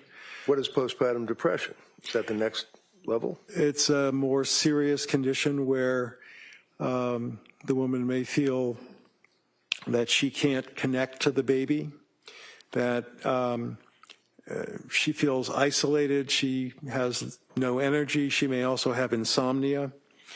So, for example, if a woman is unable to sleep, feels as though she's losing a contact or connection with her infant, is stressing about not having that contact with her infant, feels that she's unable to emote or feel love or any emotions and can't relate to people, and also is out of reality, are those, or disassociative state, are those, in your opinion, symptoms of postpartum depression and or leading to postpartum psychosis? Yes, they are. And Lindsay had those symptoms, didn't she? She reported all those symptoms, yes. Doctor, when a doctor like Tufts is meeting with a person and checking the boxes, can that doctor give a blood test to the patient? Certainly. Is that important in your opinion, that a doctor give a patient, especially a woman who's coming to them for help with these symptoms, give them a blood test? Yes.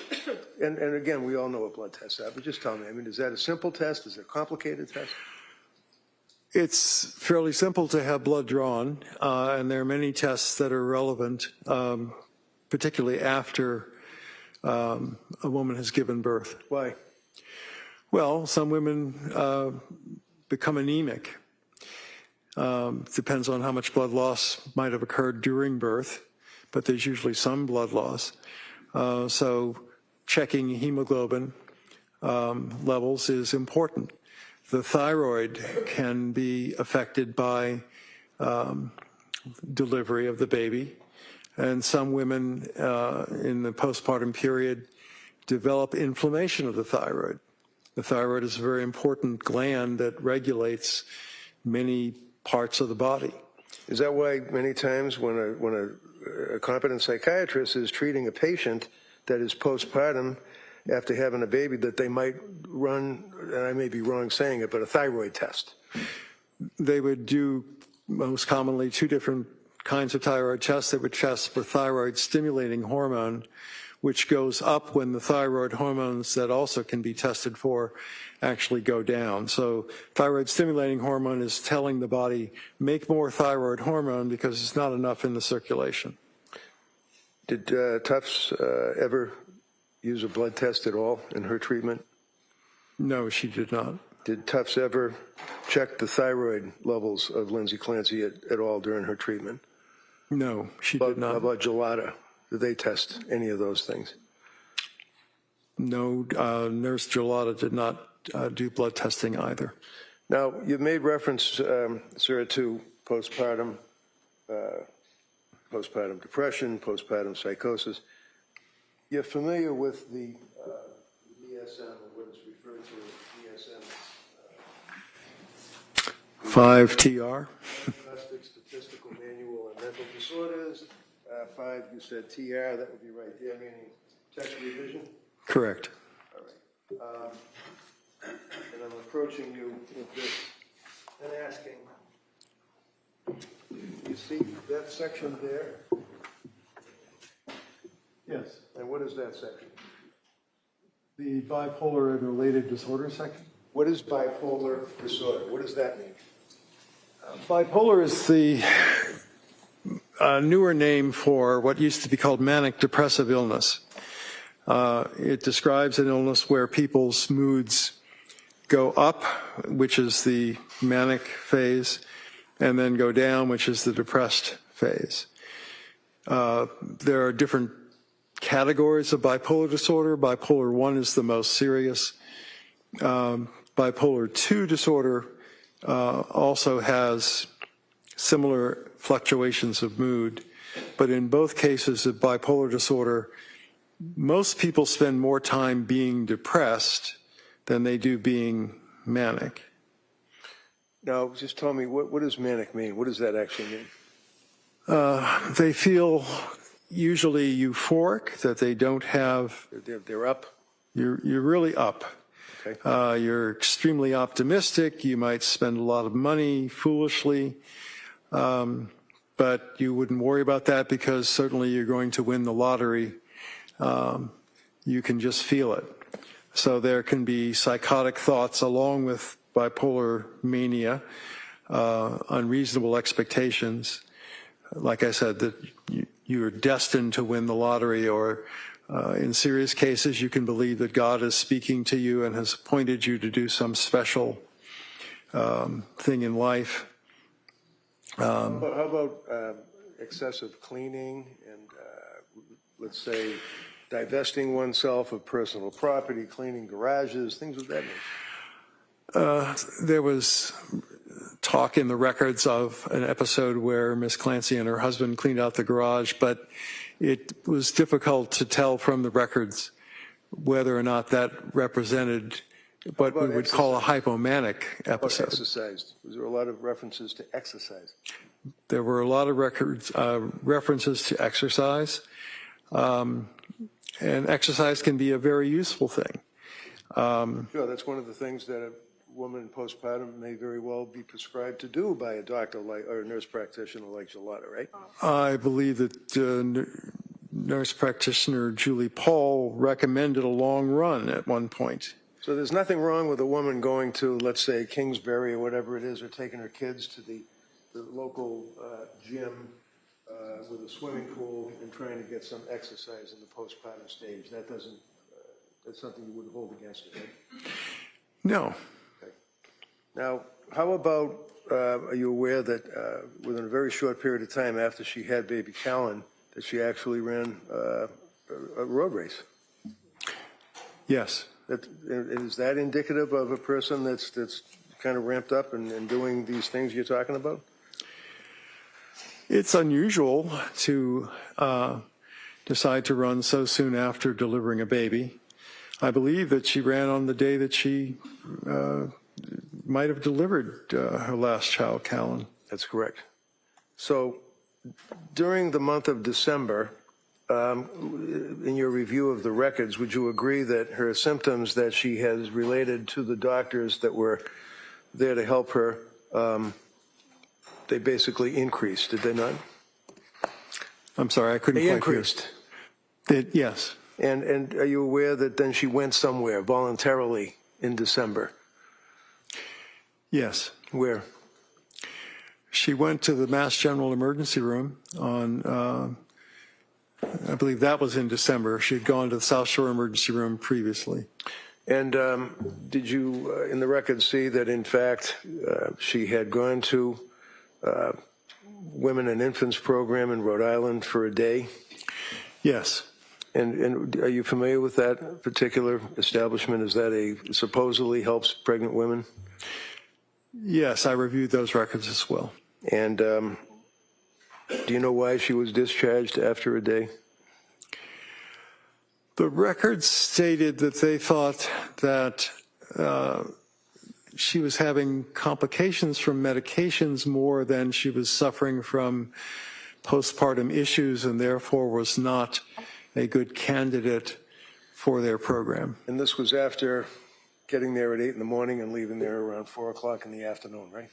That's my understanding, yes. And the records indicate, if you read them, that during that period of time, there were little group discussions and coloring sessions and things like that. Is that correct? Yes. You know that there are suicide hotlines that people are told to call, right? Yes.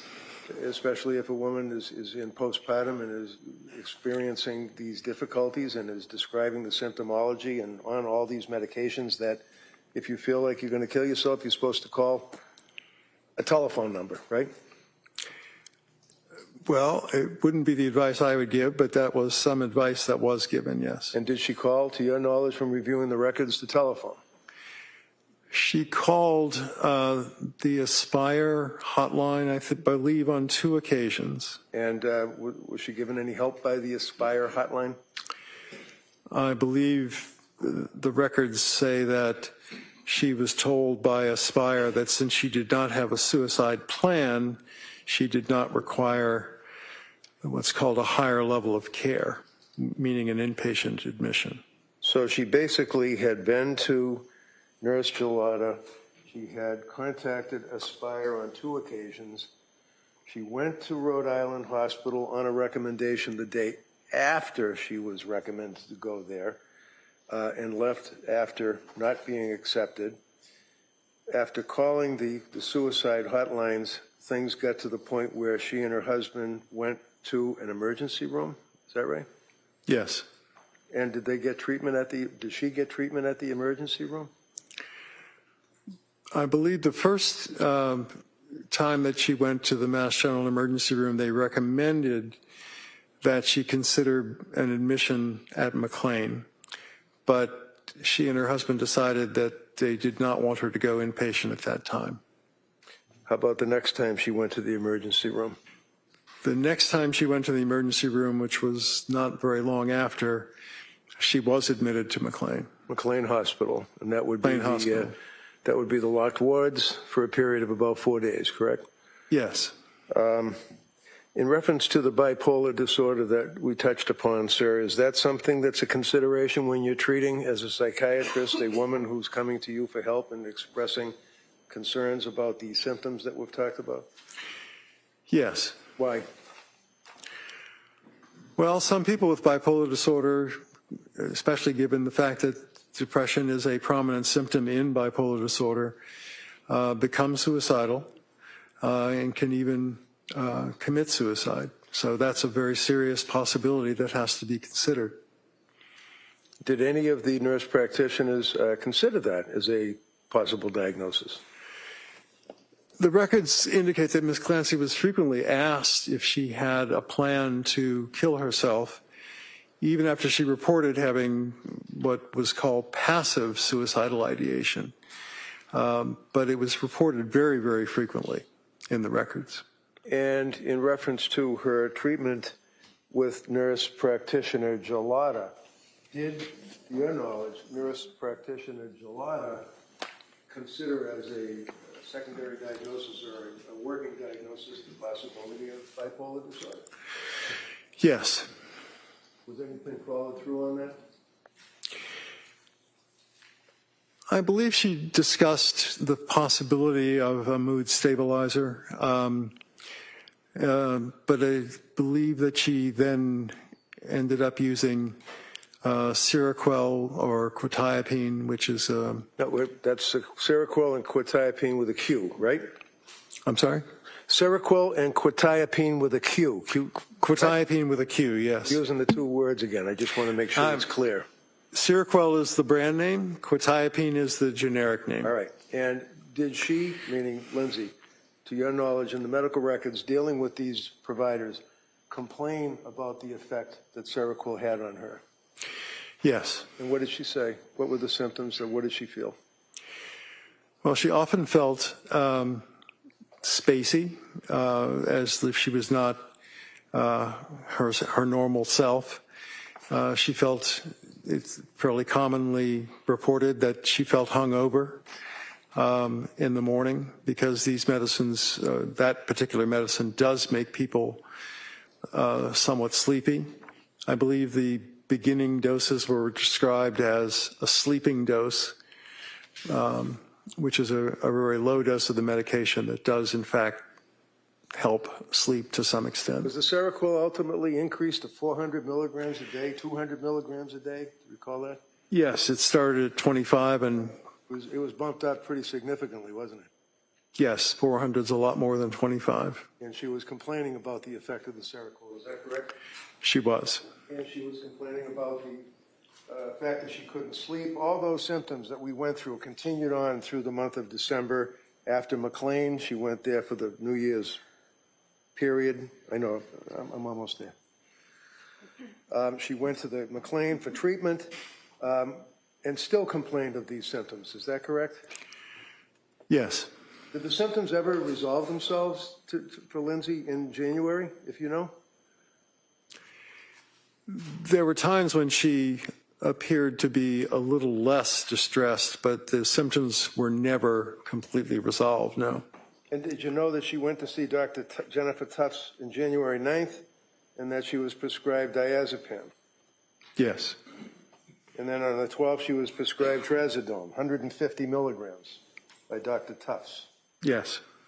January 16th, 2 milligrams of diazepam by Dr. Tufts. January 16th, the same day, 10 milligrams of amitriptyline by Dr. Tufts. Yes. What is amitriptyline? Amitriptyline is one of the older types of antidepressants. It's what's called a tricyclic antidepressant. It has more side effects, but one of the useful side effects in some cases is that it makes people sleepy. Did it help her sleep? Not really. Now, in reference to the DSM, out of that revision, and you agree with me that they have DSM-1, DSM-2, revised, rebooted, reconsidered, DSM-3, all the way up to DSM-5 text revision, right? Correct. And consisting of over 1,000 pages, right? Yes. Is this like considered, some people say, the Bible of psychiatry, or is it like a cookbook? I would call it a dictionary. It's a list of definitions. If I looked under P in this dictionary, would it contain anything about postpartum psychosis for a woman? There is one mention on page 148. That's it. That's it. The rest of the world, they don't care about the DSM. They have some other Yes. information, right? What is that called? The World Health Organization publishes something called the International Classification of Disease, which is now in its 11th edition. It lists postpartum psychosis as a separate entity. And that's the one that insurance companies use for billing purposes. Right, not this.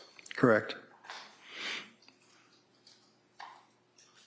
Are you familiar, sir, with the way other countries treat pregnant women in postpartum condition when they see, let me finish, when they see a doctor for medical treatment? Yes or no? Objection. Right, just allow that question, then we'll. Yes. And how does that differ from the United States of America? Objection. Sustained. Go ahead.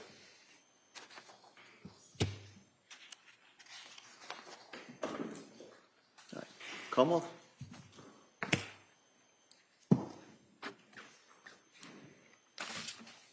Good afternoon.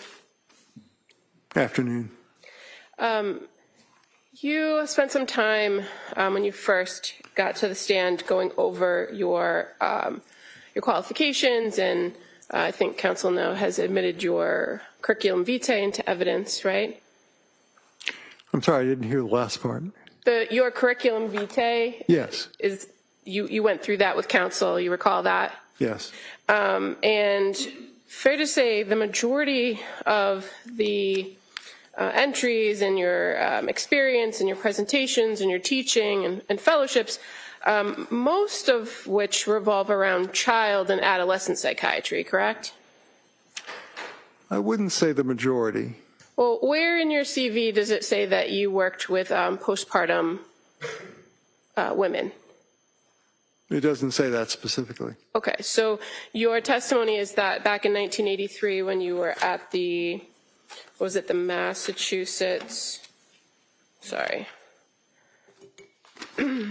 Mental Health Center, you worked with the postpartum women, is that correct?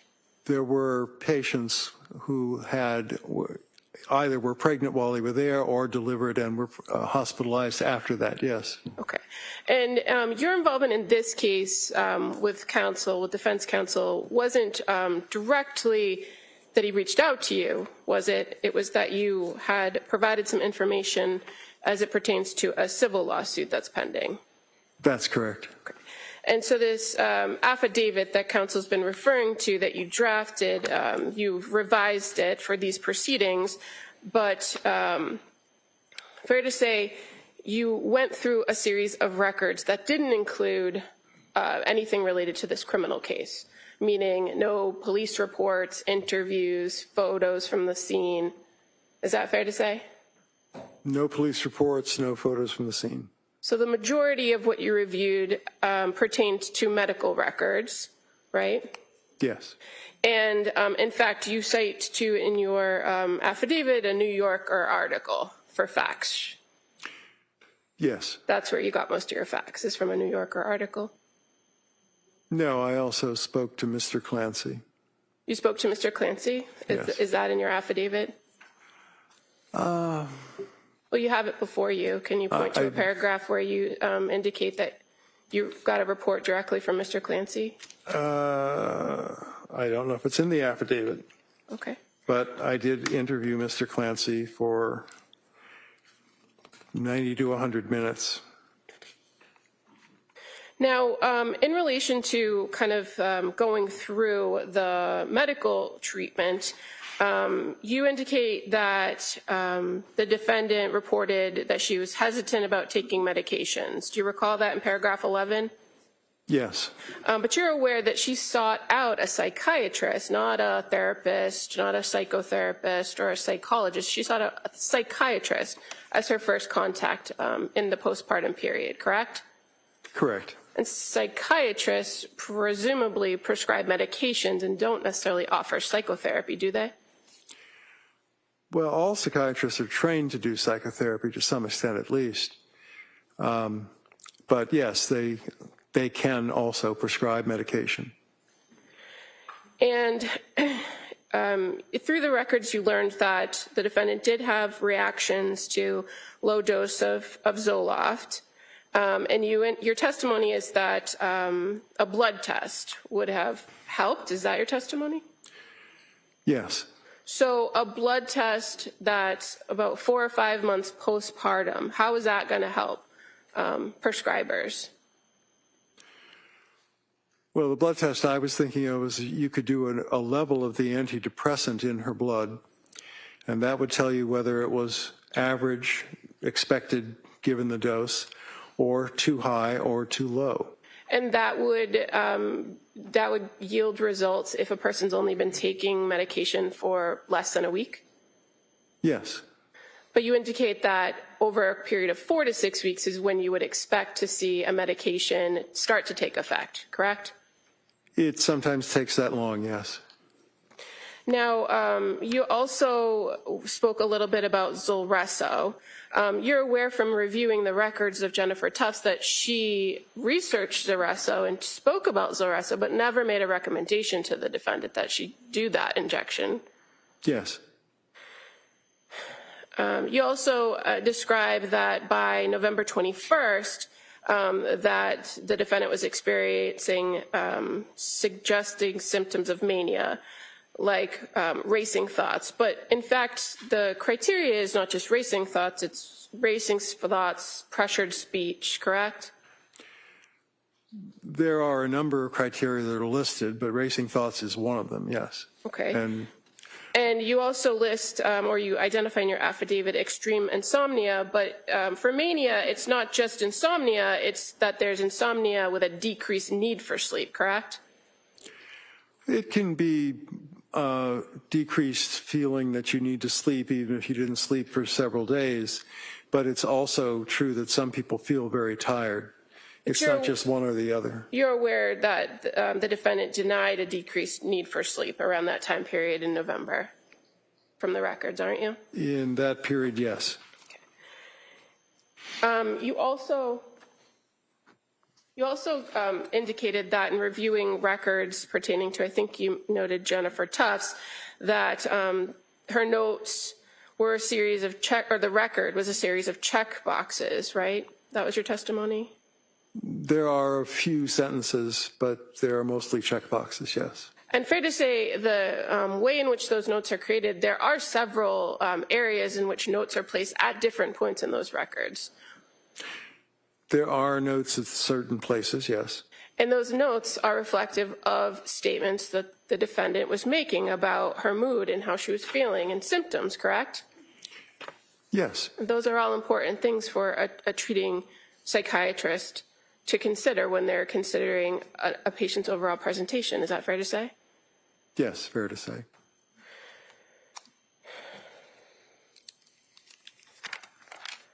Now, you also referenced in your affidavit that the defendant had reported that she had these increased symptoms with Zoloft and didn't sleep for 48 hours after increasing the dose.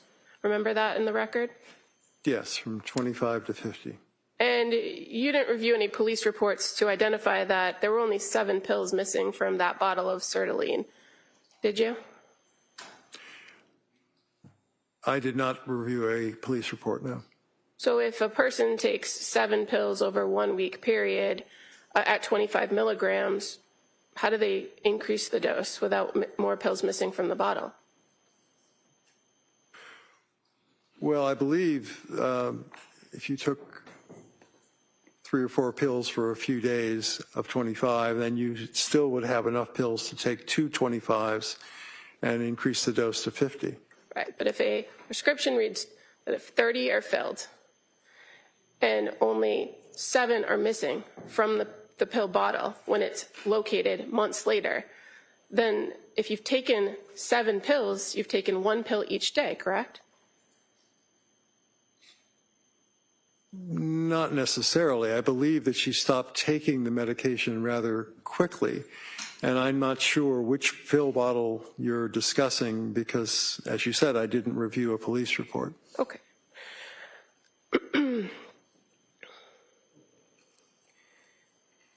Now, you're aware that on December 15th, that the defendant and her husband reported that she was having persistent intrusive thoughts that day, correct? Yes. And that's the day she first presented to Mass General Hospital. Yes. And you're aware that Mass General Hospital is directly affiliated with McLean Hospital, right? They are affiliated, yes. And that she was advised to go to the inpatient program, and she chose not to go. Yes. From reviewing the records, did you see how Letitia Dukes, a social worker, or a mental health worker, from the South Shore Perinatal Behavioral Health Clinic, had previously had discussions with the defendant about going to women and infants before her presentation to the Mass General ER on December 15th? Yes. And she didn't, in fact, go to that program until December 20th. Is that fair to say? Yes. Now, you also mentioned in your review of the medications lamotrigine. You recall that? Yes. And that was a medication that was prescribed to the defendant in December of 2022, correct? Correct. You're aware that she never took lamotrigine? I believe that's what she said, yes.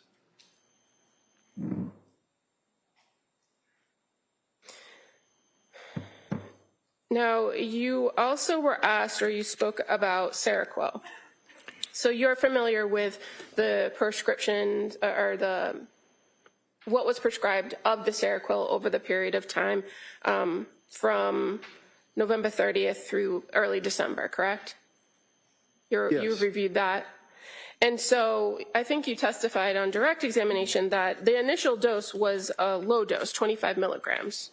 Correct. And you're familiar, that is a fairly common dosage, a low dose to prescribe to address some sleep issues. It is, yes. And you're aware that for people who are suspected or have bipolar disorder, that the levels of prescribed are generally much higher than 25 milligrams, right? Yes, they would be. They could range anywhere from 100 milligrams to up to, what is the range, if you know? It would go up to 800 milligrams. And so in this circumstance, you're aware that Rebecca Gelada had suspicions about bipolar disorder, right? She mentions it as a distinct possibility, yes. And without relief, she recommends titrating or going up on the Seroquel over a period of time, right? Yes. And you settled on a number of 400, but you know from the records that that was the goal, to titrate up to 400 milligrams. Do you know if the defendant ever took 400 milligrams? I do not. And you're also aware that once the defendant started reporting having symptoms and concerns about the Seroquel, that she had requested to taper off the Seroquel, correct? Yes. And you're aware that prior to her presentation at McLean Hospital, that Rebecca Gelada actually did send in a prescription that would allow for her to taper down. Yes.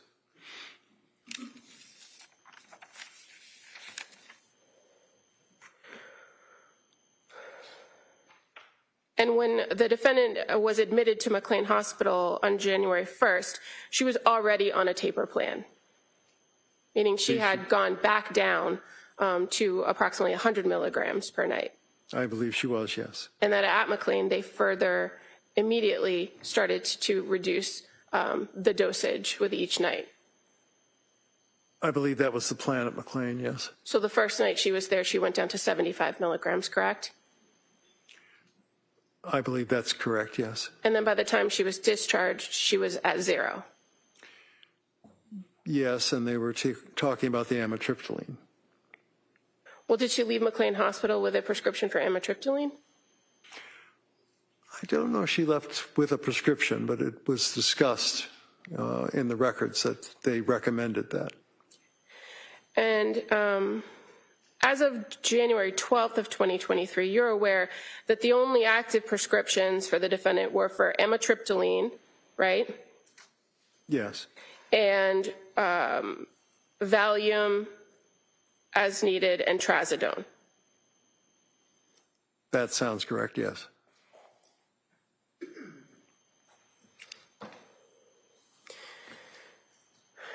So throughout the course of your review of the records and all of the different medications that she was on from October through January, she wasn't on all the medications at the same time, correct? No, not at the same time. And it's fair to say she was only on maybe 3 medications at one time. 3, there might have been 4 at one point, but yes. And she had expressed particular medications that she wished to return to, like Ativan at some point, correct? She was quite ambivalent about Ativan and talked a great deal in the records about being worried that she was addicted to it. But Ativan tended to work for her, correct? It made her feel less anxious, yes. And she actually described that at certain points to the providers that when she felt intrusive thoughts or she had a bad experience, that she took the Ativan and the thoughts were gone. Didn't she not? I'm not sure that she said the intrusive thoughts were gone, but she would feel less anxious when she took it. And as far as your conversations about hallucinations and auditory hallucinations, you indicated that at some point, or at points, I think was your testimony, that the defendant did hear a voice. But you're aware that she never reported to Jennifer Tufts that she heard a voice. She did not. She never reported to Rebecca Gelada that she heard a voice, did she? She did not. She never reported to Letitia Dukes that she heard a voice. She did not.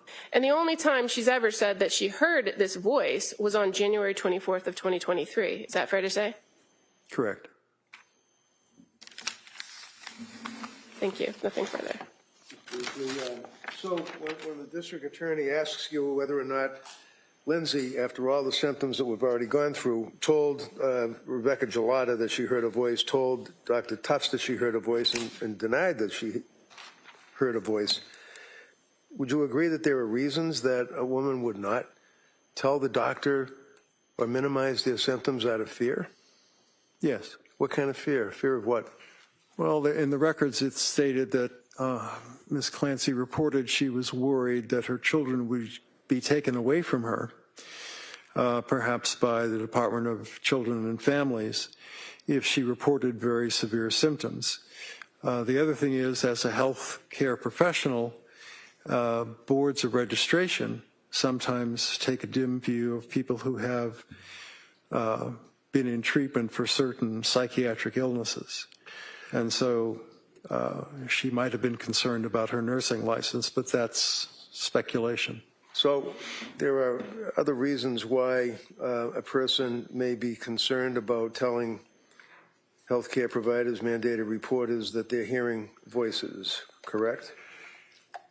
Yes. Would you agree with me that you don't have to see the proverbial unicorn in the corner to your health provider to be suffering from psychosis? Yes, that's true. And can you tell us, Counsel was asking about the symptomology, psychosis, is that something that just grinds on for day after week after month, or is that something that comes on out of nowhere very quickly? No, overall. It can be quite episodic. What does that mean? It means that an episode can start and stop, and then an interval of time goes by. It could be days, weeks, or months, and then another episode occurs. Counsel asked you about bipolar disorder, the suspicions of bipolar disorder from Dr. Gelada, and then talked about the prescriptions that were prescribed. Is it, in your opinion, appropriate to prescribe a selective serotonin reuptake inhibitor to a person that is bipolar? No, overall. It would be considered something to be done cautiously and usually with a mood stabilizer begun at the same time to prevent the possibility of making manic symptoms worse. Thank you, sir. Buckingham. So just briefly, you didn't interview the defendant, did you? I did not. You don't know what she was concerned about. You're speculating. Yes. And for a person who's begging for help, wouldn't it be important to be honest with their providers about what you're feeling, seeing, and hearing? It should be, but that's not always what doctors find. Nothing further. All right, anything further? Okay, good. All right, thank you, Doc. Let me sit down. Thank you.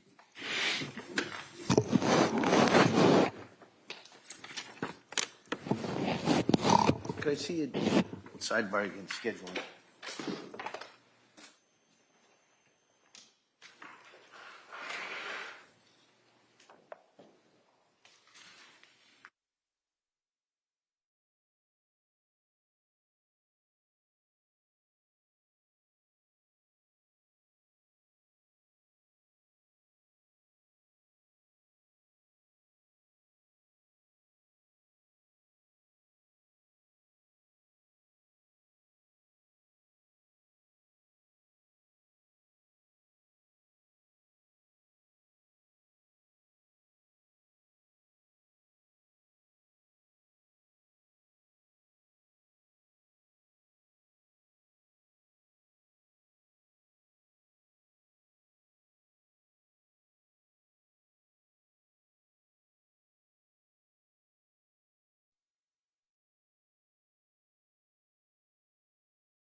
All right.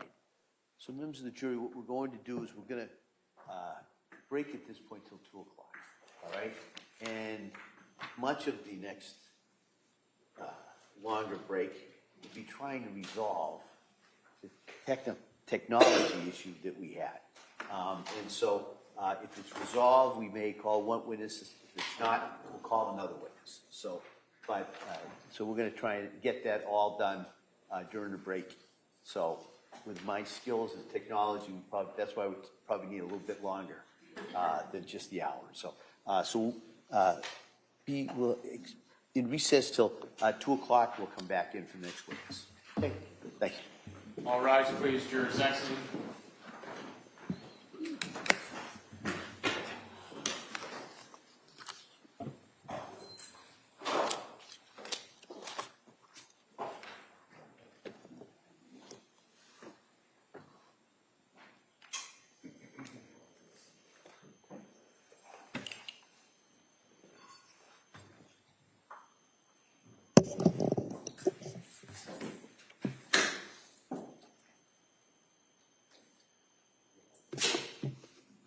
Sure, so that's the quorum. All right, so, council, anything we need to discuss before the break? All right, so we'll come back at 2, we'll be in recess till 2 o'clock, and we have one of 2 different witnesses, depending on how things work out over the break. Yep, we Okay. can go all day, no problem. All right, thank you. Thank you.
court is back in session. You may be seated.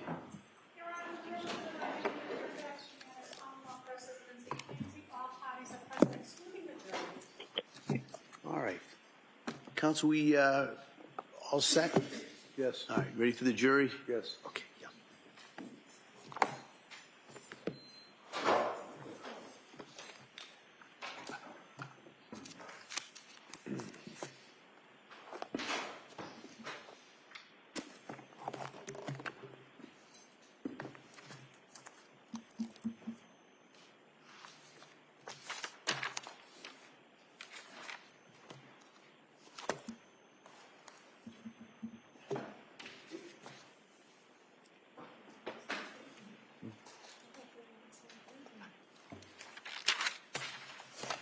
They didn't have the faith in us.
All rise, please. Jurors entering.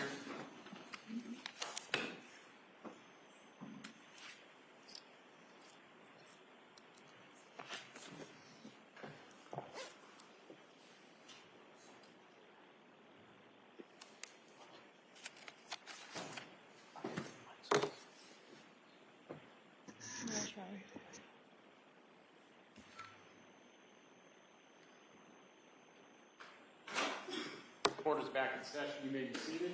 Your Honor, for the purpose of the record, we return back to the trial of Commonwealth versus Lindsay Clancy. All parties are present, including the defendant and including the 18 jurors. All right, thank you, Madam Clerk.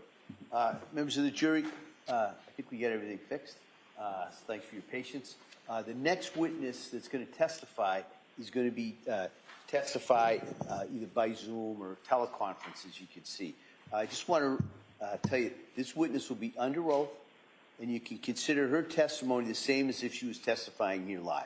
Okay? All right. Mr. Rankin. Yes, thank you. May I swear her in? Yes.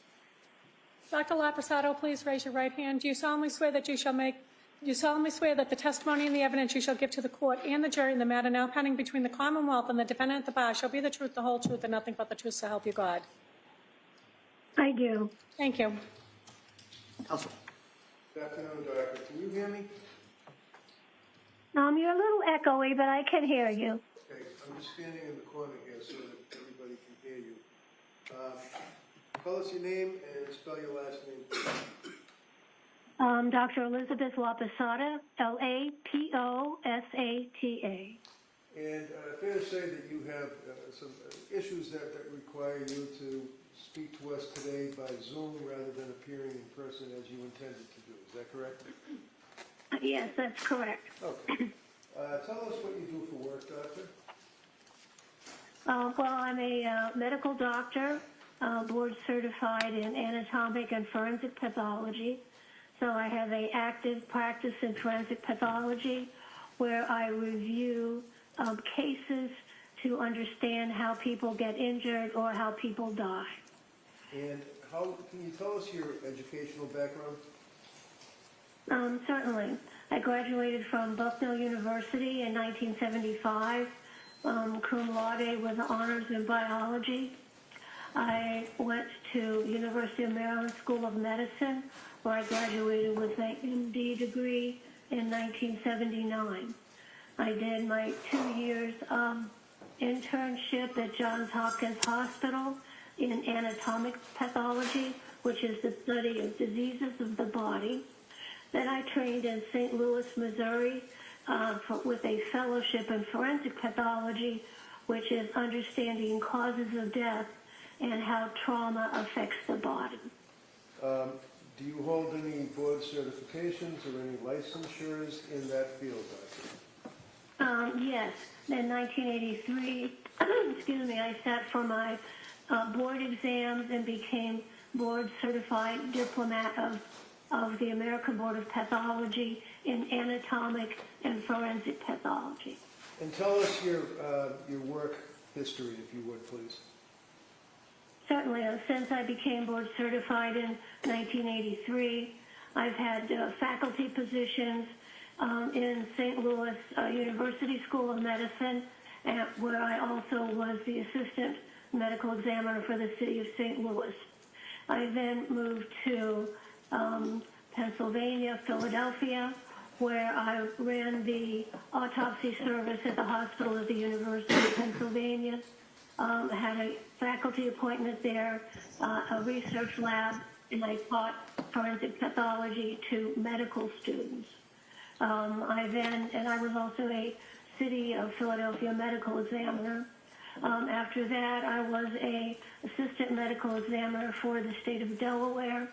And in 1993, I was selected to be chief medical examiner for the state of Rhode Island, which was a position I held until 2005, when I started my independent consulting practice. So you've been an independent consultant testifying in courts and working on cases since 2005? At my own business, yes, and certainly testifying on cases before that as medical examiners employed for the city of St. Louis, the city of Philadelphia, and the state of Delaware, and the state of Rhode Island. Okay, and now you're independent on your own, as it were, correct? I am, as it were, yes. All right. Now, did I reach out to you on the case of the Commonwealth versus Lindsay Clancy and ask if you would help us out by looking at the discovery of the case? Yes, you did. And you're here to testify today. Can you tell the jurors what you actually reviewed as a basis of your opinion for your testimony? Certainly. I reviewed medical records, and I have a list here on Dawson Clancy. I reviewed the Office of the Medical Examiner entire file. I reviewed his EMS reports, his terminal hospitalization, the Duxbury Police supplemental narrative, Duxbury Police narrative, and his pediatric South Shore healthcare medical records. Could I just interrupt you for a minute? I apologize. Sure. Just in the interest of time, rather than going through every single, let me ask it this way: Did you look at police? Okay. Did you look at police reports? Yes. Did you look at grand jury minutes? Yes. Did you look at medical records for Lindsay Clancy? Yes, I did. Can you tell the jurors what medical records you looked at? For Dawson Clancy? No, for Lindsay. No, not Dawson. For Lindsay Clancy. Oh, yes. I looked at her South Shore medical records when she was admitted on the evening of January 24th. I looked at her Brigham and Women's Hospital records, and photographs that were taken of her and published in her hospital records. I looked at the Department of State Police Crime Laboratory Toxicology report, crime scene photos of the bedroom, the outside of the house, crime scene photos, approximately 500 of them, grand jury proceedings, and photographs of the round exercise bands. How about medical records? Did you review medical records pertinent to Lindsay and her treatment by healthcare providers in 2022 into 2023? Yes. Can you tell us what records you looked at? Well, I looked at her records from the post-injury records from South Shore Hospital, where she was first transported after she was found in the backyard of her house. And then I looked at her hospital records where she was transferred from South Shore Hospital to Brigham and Women's Hospital. Excellent. Doctor, in the course of preparing for your testimony here, did I direct you to a gentleman, a Mr. Drake, and ask him for help putting together a little diagram to illustrate your testimony? Yes, you did. Mr. Jeffrey Drake Graphics. Yes. Under my direction, we put together some illustrations. And, Your Honor, could I, we all know what it is, could I offer this now? If you want to, is there any objection?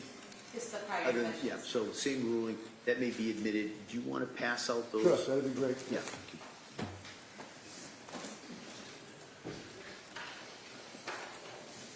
Members of the jury, I'm going to pass out copies of what was just introduced as the exhibit. It's just so you can kind of follow along with the testimony. And at the end, you can ask to pass it back to the clause.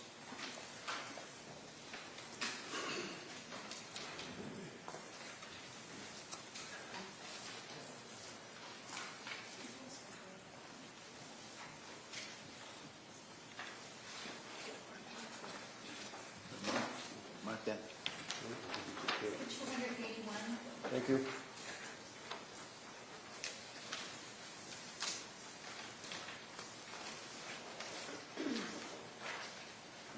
All set? Yes, I think so. Thank you. Now, Doctor, first of all, you made reference to Dawson Clancy, that you had a chance to review medical records and photographs and autopsy reports on Dawson Clancy? Yes, on Dawson, Cora, and Callan. All three, okay, three of the children. Yes. One of the questions that I have is that of the photographs, the autopsy photographs that you Frank, were... do you want to take that? It might be just kind of confusing that this, that's better. Then we can go back, when we get back to the charts, we can do that. Okay, thank you. Thank you. The autopsy photographs, did you have a chance to review those, Doctor? Yes, I did. And in your extensive experience, have you had a chance to see autopsy photographs of young children, infants, adults, people being examined prior to an autopsy and of course during an autopsy? Oh, yes, many, many, many. Now, my question simply is, did you notice on the autopsy photographs of the children what, let's say, have been referred to as bruises to this jury? Have you seen, are you aware of that testimony? Yes, there were bruises consistent with active children jumping and running. And how about medical treatment and procedure? Did you make any observations, in your opinion, to a reasonable degree of medical certainty as to the cause? For example, on the infant's head, bruising on the head, what appears to be bruising? Yes, on Callan, when he was in the hospital, and there are even photographs of him in the hospital, he had EKG or EEG, electroencephalogram, monitoring devices attached to his head so the doctors could follow his brain waves. And they are little round cup-like things, and so where they were attached, actually on both sides of his head, they did leave a small little brown kind of parallel mark, little lines there that were from medical treatment for monitoring his brain waves. He also had many puncture wounds and evidence of medical treatment in that way. And did you also notice that there would appear to be, on occasion, fluid that might be mistaken for a bruise? That's possible, yes. If there is some liquid fluid that's a little blood tinged, you could see it on the surface of the skin, and it would be something you could wipe off. So, for example, Doctor, to a reasonable degree of medical certainty on the photographs of the infant that show what you say were the couplet marks on the area of the skull, they don't come from anybody squeezing, beating, pushing, or causing any injury to that child, in your opinion. Is that correct? No, absolutely not, no. Doctor, you also had a chance to review the medical records of Lindsay Clancy when she went to the South Shore Hospital and then subsequently went to the Brigham and Women's Hospital. Is that correct? Yes, that's correct.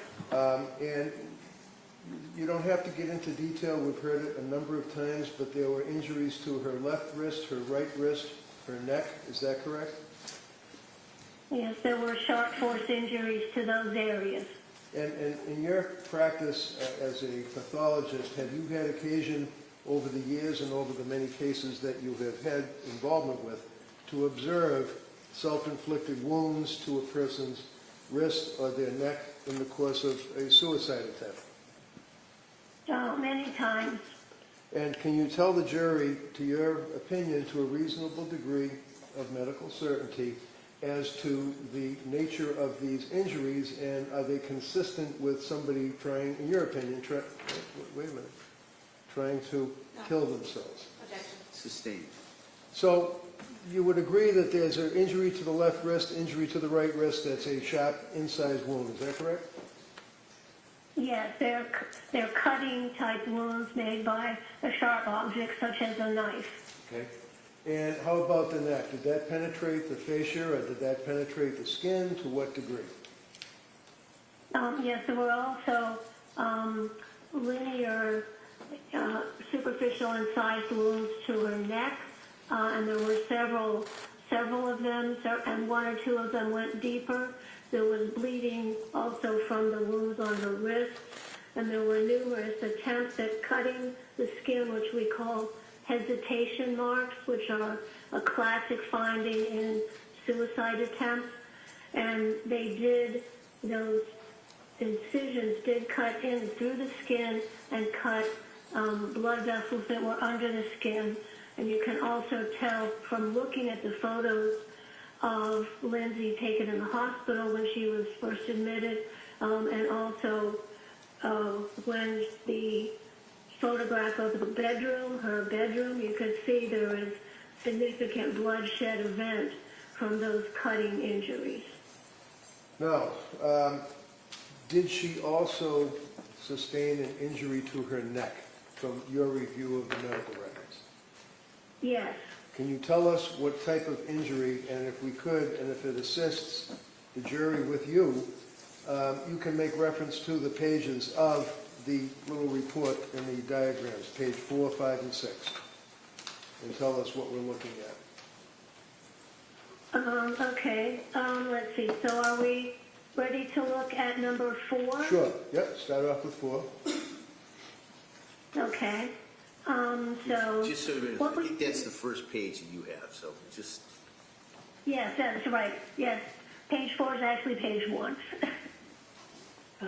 Yes, so what we have here is to show you how Lindsay was injured. And I got this from the scene photographs, from all her medical history, and my knowledge and training, understanding how injuries happen to the body. So if we look at the left-hand side of this panel, we see a depiction of the back side of the house, and the top window on the second floor is open. That's where she would have put her palms down on the windowsill and put her head out and precipitated down to fall on the hard frozen ground. During her fall, head first, she had cuts on her wrists which were bleeding, and her coming head down on the side of that building would then transfer some of that blood onto the side of the building, which was found in the scene photographs. She then hits really head first, and as her body descends that 13 or 14 feet. And if you look at the, so she really did a free fall dive head first. Then if you look on the right upper two diagrams that just show a skull, this illustrates the forces then that were applied to Lindsay's head from hitting the ground and then her head bending a little bit. And what she got from that is what we call a characteristic burst fracture or a Jefferson fracture. And this is a fracture that we see with people who hit their head head on, like if they've taken a dive into a swimming pool and they hit their head on the bottom. It's a classic finding in people who have energy applied to the falling head. And what it does is that it takes the first cervical vertebrae, which kind of looks like a donut, as you see up there in the middle, and it squashes it. The base of the skull then squashes that, and then like a donut, it kind of spreads it out. And she had 6 or 7 fractures of that cervical vertebrae, number 1, the ring of that. And the fractures I have pointed to there with arrows. So that is called the characteristic Jefferson fracture from hitting your head, the top of your head, in a dive first position. So you could also describe it as a bursting type fracture. But you don't get any spinal cord injury from that because the area, the hole in the middle is pretty big. So it just crushes down on the sides and fractures the ring around the spinal cord. So that tells me immediately that she landed head first and went down the window, went down head first. Then the energy is transmitted then from her head down her vertebral body, down the bony spine. And that then fractured and compressed C1, the lower right-hand panel there, puts that cervical vertebral body in the context of the rest of her skeleton. The left upper hand, we see her jaw, and then the C1 is pointed out there, and there are little springs there to indicate they were squished and compressed together and fractured. Now, looking at the next page, which would be 5, does that assist us in looking at the illustration of the injury to the spine? Yeah, so this is after her head hits, so she gets her head first, then there is some flexion of her body, and the energy from the impact is transmitted down her vertebral column. And what that did was it crushed the number of her thoracic vertebrae or vertebrae in the chest area and actually made thoracic vertebral body T5 be compressed and move over the top of the lower vertebrae, and that is what injured her spinal cord.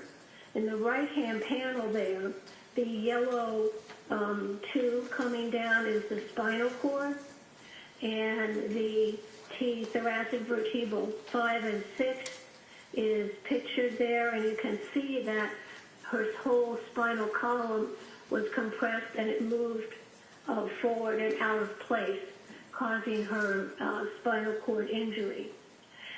There were also injuries that are indicated by little red stars there, and those are fractures of the transverse processes of the cervical vertebrae. So when they were compressed, the areas where the joints are between the vertebrae were compressed and fractured those transverse processes.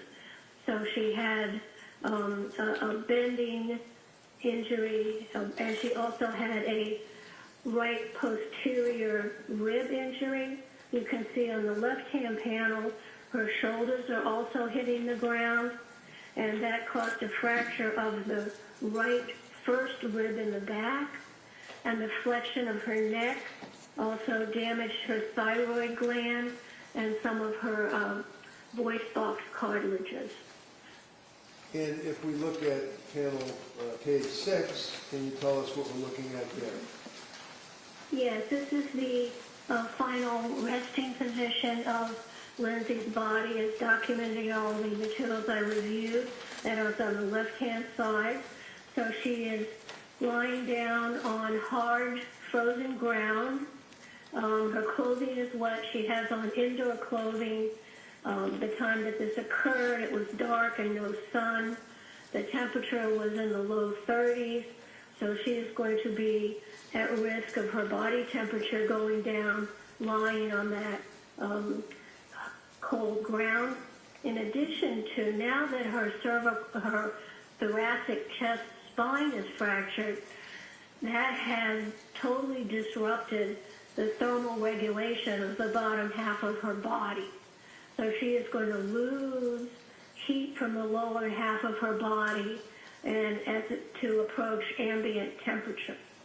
So there she is lying there on the ground.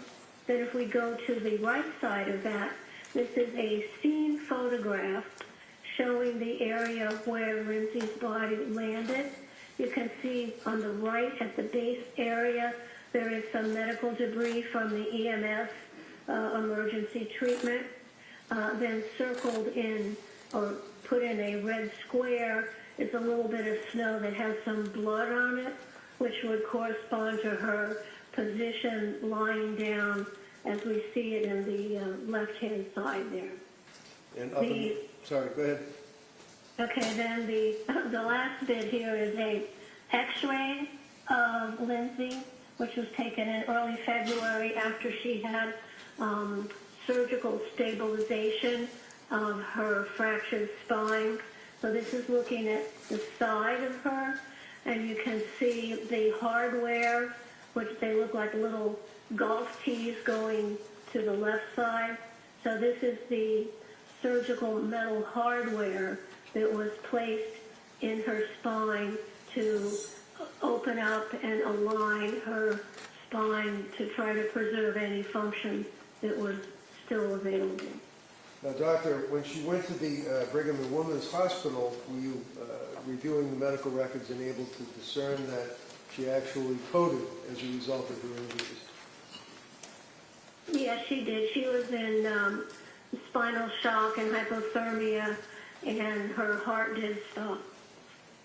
And did you observe that there were, and I quote, massive blood transfusions to treat her at Brigham and Women's? Yes, she lost a lot of blood around the muscles that hold the spine up because that was so damaged. So her hemoglobin and hematocrit and her red blood cell level was very low on admission. And the final question I had, doctor, is as it relates to the records, it showed that she had a core body temperature of 82 degrees as opposed to 98.6, which we're accustomed to. Can you tell the jury, in your opinion, to a reasonable degree of medical certainty, what does that mean and how did that happen? I mean, that's pretty low. Yes, that is low. That's like, 16 degrees below normal. And so her low body temperature came from lying on the hard frozen ground, which would be 32 degrees frozen ground. She had wet clothing on, so wet clothing is going to transmit the body heat into the atmosphere quicker than dry clothing. It was indoor clothes. She didn't have a big parka on. There was no sun at that time to keep her body temperature up. The ambient or the air temperature was around 30 degrees. She has a thin body, and also, most importantly, because of that thoracic spinal cord transection, she lost the ability to control her body temperature below that level. So that means all her blood vessels just dilate and they just lose heat to the atmosphere. Thank you very much, Doc. Attorney Sprague? Thank you.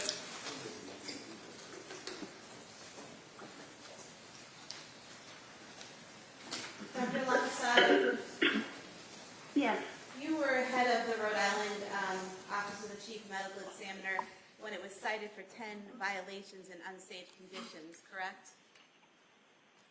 Yes, the unsafe condition was a light bulb out in a hallway, a computer in a hallway, and a few other minor things. I was very happy to have a safety inspection. Right, those were the unsafe conditions, but there were also 10 other violations, correct? They were minimal. I don't recall now. It was 20 years ago. You didn't treat Ms. Clancy, correct? Correct. And you didn't examine her yourself, correct? Correct.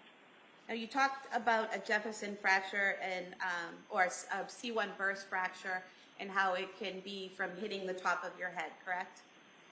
Yes. Isn't it also true that you can sustain a burst fracture by hitting the back of your head or the top of your shoulders as well? No. You say that she fell from 13 feet from the windowsill onto her head, the top of her head, correct? Onto the frozen ground? Yes. And you're saying that she fell with such force that she burst her C1 vertebrae and then broke other vertebrae in her back and broke ribs, correct? Yes, just the force of a free-falling body, yes. Okay. But she had no injuries to her head, correct? I'm sure she had bruising to her scalp under her hair. You're sure? She did not have a skull fracture. Right. She didn't have a skull fracture, correct? Yes. She didn't have any cuts or things that needed sutures, correct? She needed sutures in the cutting wounds on her wrist. Well, we're talking about her head right now. She didn't need any sutures on her head, correct? Correct. She didn't have any large dents in her head, correct? Large dents? What do you mean? From hitting the frozen ground head first, there were no dents or bumps or sutures required on her head, correct? Her scalp was intact. The forces were transmitted to C1. So through her head. A very common finding when you go head first and hit your head. So hitting the frozen ground, the icy frozen ground, not a bump or scratch or scrape on her top of her head. And then within her head, there was no brain bleed, there was no hemorrhaging, there was no injury into her brain itself. Nothing showed up on the CT scans, correct? Correct. Her brain was fine. Her skull was fine. I'm sure she probably had some scalp bruising under her hair. You're sure because that goes along with what you're guessing at, how the fall happened, correct? You can't be sure because you didn't see the head, correct? You say you're sure, but you didn't see her head. I saw the medical records and I examined all of those. I'm sure she had some bruise on the top of her head to the backside, as I showed in my diagram number 4. I'm sure there was some bruising on her scalp under her hair, but that was not a major concern at the time she was taken into the hospital. You keep saying you're sure there were bruises, that you're sure that there was this or that that's not shown in any photographs or medical evidence. So you're not sure, are you? You're assuming. No, I'm sure. Okay. Let me show you some photographs here. Excuse me. No, No, yes. and let me show you. I'm asking the questions. Let me show you some photographs okay, go here. ahead. Let me show you some photographs of the defendant that were taken at the hospital of her head. Show me. Do we have sharing privileges on the computer?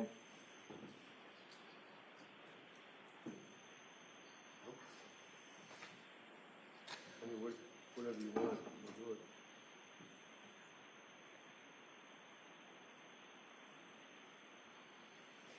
Showing you here a photo of the top of the defendant's head. No Yes, I see that. cuts, no swelling, correct? We just see her hair. There's no blood on the white sheet, correct? Well, I'm sorry, I couldn't hear what you just asked me. There's no blood on that very white sheet, correct? Well, I don't see what's under her head, but that's not relevant to understanding that she did fall head first. Okay, so you're saying she fell head first from 13 feet onto hard frozen ground and had no visible injuries to the exterior of her head. Yes. And I'm you're sure saying that there were she... excuse me, I'm It was sure a yes there or no was some question, bruise. Doctor. Listen, hold on. Doctor, listen to the question, answer the question, and then we'll just go from there. Go ahead. Ms. Sprague, if Okay. you want, if Ms. Thank Sprague, if you you. want to re-ask that question. Doctor, yes or no, she fell to the ground, frozen ground, and then had no apparent injury to the exterior of her head, correct? Correct. As we And see there. she fell head first to the frozen ground and with enough force to break several vertebrae in her ribs, but did not have a skull fracture, a brain bleed, or anything else, any other type of injury to her head, correct? That's absolutely correct.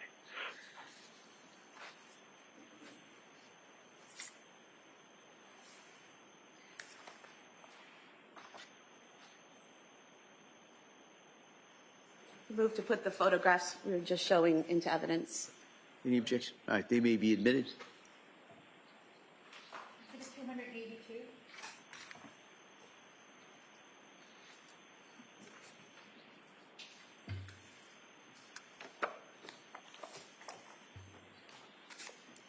Doctor, in your report that you provided to defense counsel, you also talked about the strangulation of the children, correct? I did. And in your report, you wrote that it would have taken 5 to 10 seconds for unconsciousness to occur, correct? Yes. Okay. Now, do you recall testifying previously in State of Rhode Island versus Kimberly Fry, case number W1/2010-0413A? Do you recall testifying previously in that case? No, I don't. Let me refresh your memory. It was a woman who had killed her 8-year-old daughter by asphyxia, and you testified. Oh, yes, manual strangulation, yes. Yeah, so ring a bell? Yes. Okay. And so you testified back in 2011 in that case, and you were asked, if you have a very complete compression, strike that. You were asked, unconsciousness due to oxygenation can occur within 10 to 20 seconds. And you said if you have a very complete compression of the blood vessels of the neck, you can become unconscious within 10 to 20 seconds. And then you were asked, I'm just saying hypothetically, just strangulation alone is 10 to 20 seconds. And you said if it is effectively and continuously applied, like in a lateral vascular neck restraint, most times there's a struggle going on, so you can't quite get that. So in that case there, you didn't testify that it was 5 to 10 seconds. You testified that it was 10 to 20 seconds, and that if there's any struggling, it could be longer, correct? Yes, but that case was. Well, that was a different. yes or no question. It's not a yes or no question. All right, Defense can follow up. hold on. She's answered the question, and then we'll have a redirect if counsel would like to. Well, I don't remember Hold on, what Doctor. I said. Why don't you, I'm Doctor, sorry. wait for a question. You were also asked sorry. in that same trial, Doctor, the question put to you in that trial was, but once that unconsciousness set in, you agree with me that there had to have been a consistent application of pressure, either suffocation, strangulation, or compressions of the chest for 2 to 3 more minutes continuously while the child was unconscious, correct? And you answered, I think that's a fair statement.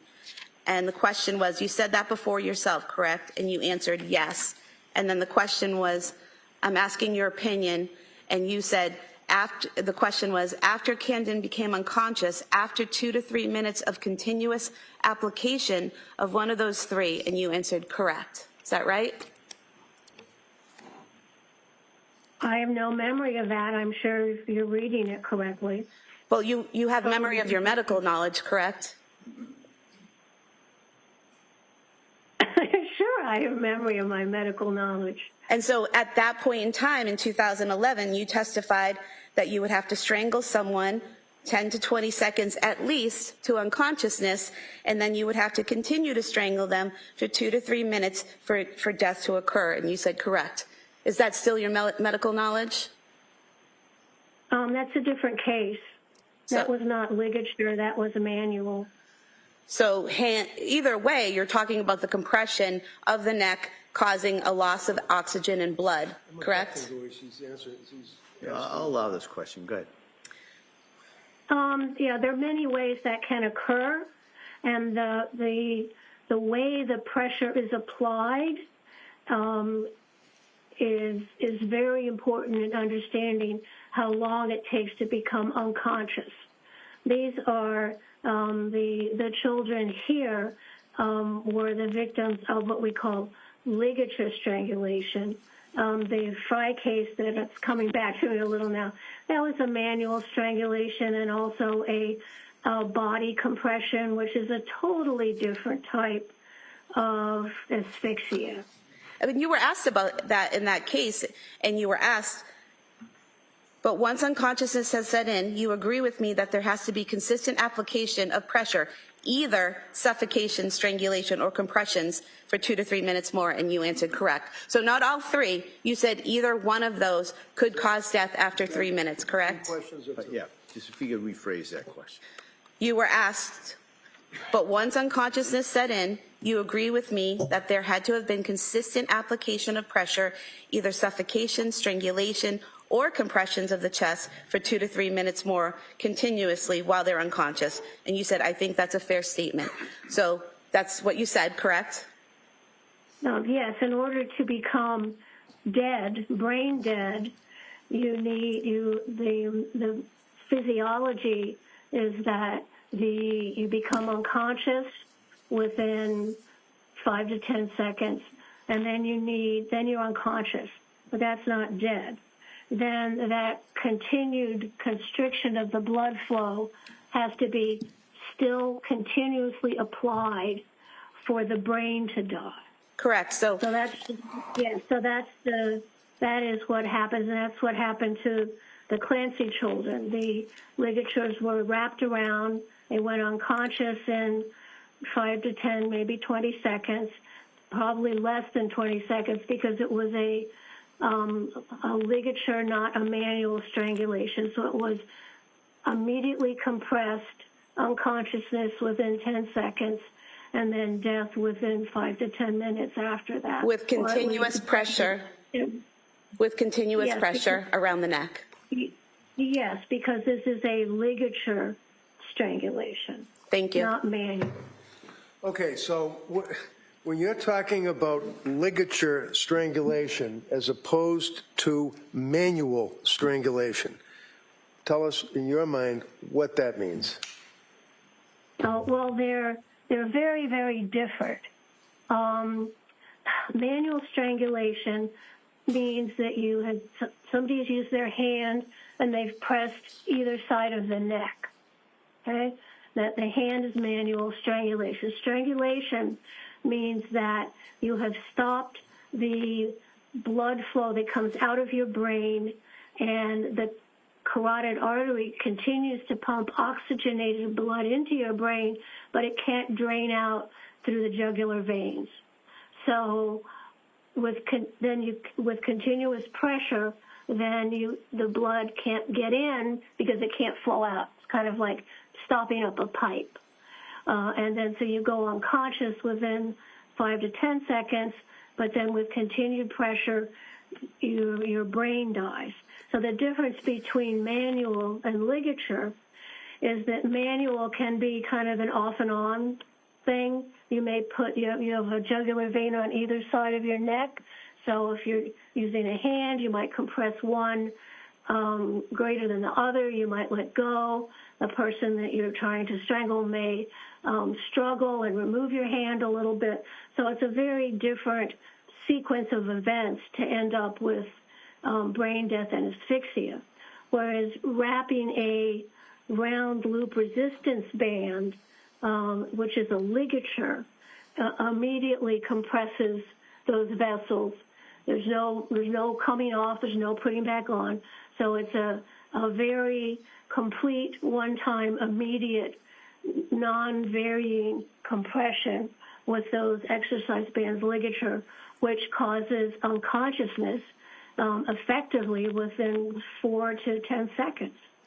And in reference to the manual strangulation, where generally somebody would use their hands and perhaps press with their thumbs, that has a very common, that you see many times, fracture of what's called the hyoid bone, correct?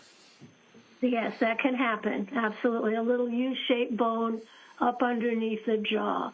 So they both cause brain death from lack of oxygen to the brain. But the way they get there, that's leading up to that, is a totally different pathophysiologic process.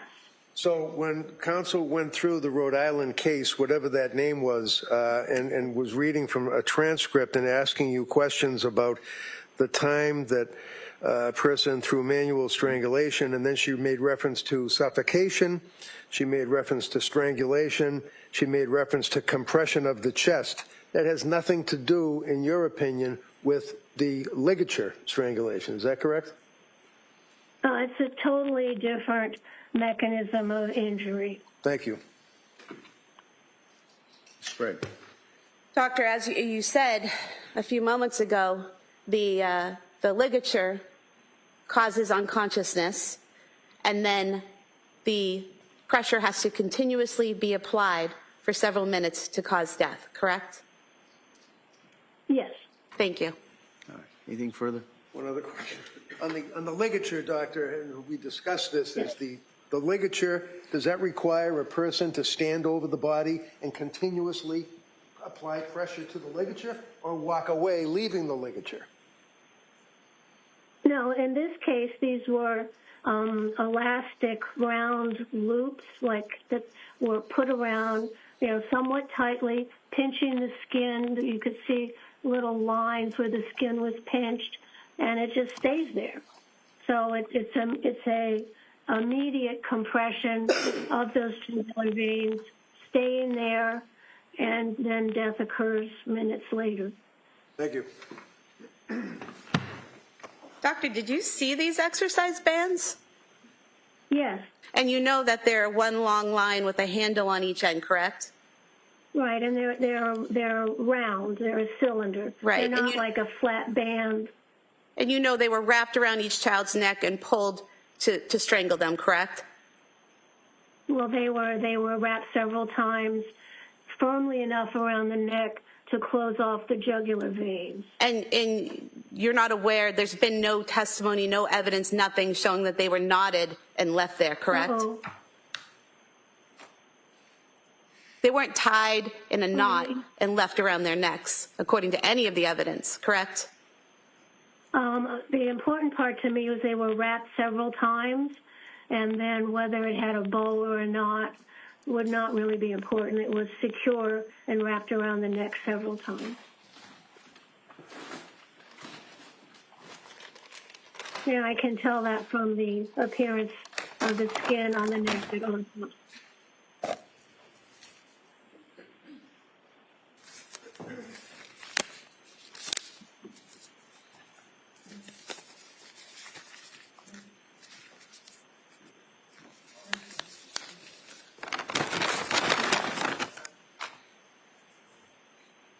Showing you the band, doctor, wrapped around the child's neck several times and then left there. I guess you can't see it from where you are, but it just fell apart. It didn't stay in a circle. Yeah, I sort of saw what you did, so. What was that? I said, I saw that. You saw it. So it was left there and it fell apart, correct? Yeah, what you just did, sure. Yeah. Thank you. All right. All right. Thank you, doctor. All right. Oh, thank you, Your Honor. Can I see you just for a second?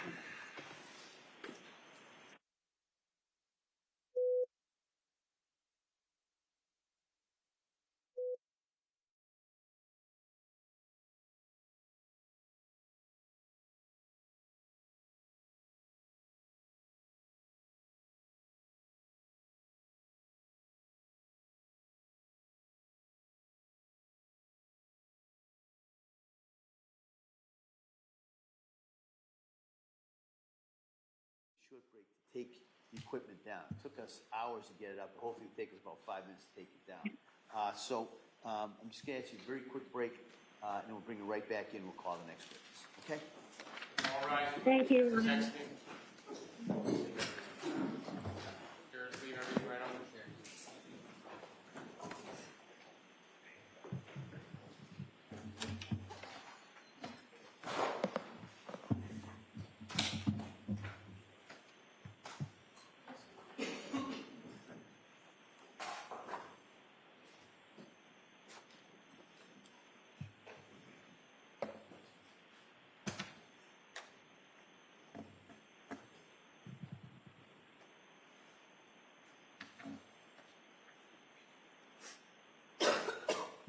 jurors of excellent quorum. This court's in session. Please be seated.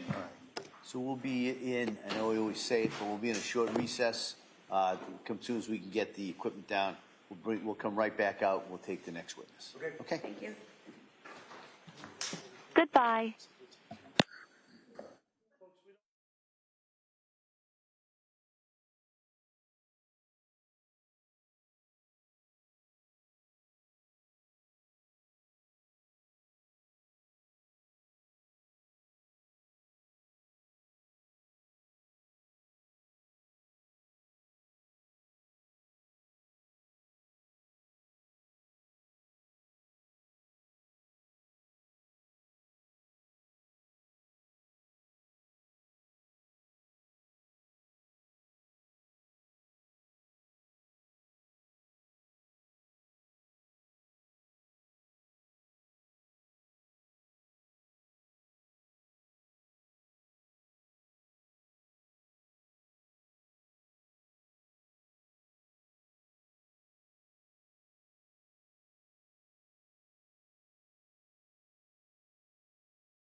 return back to the matter of Commonwealth versus Lindsay Clancy. All parties are present excluding the jury.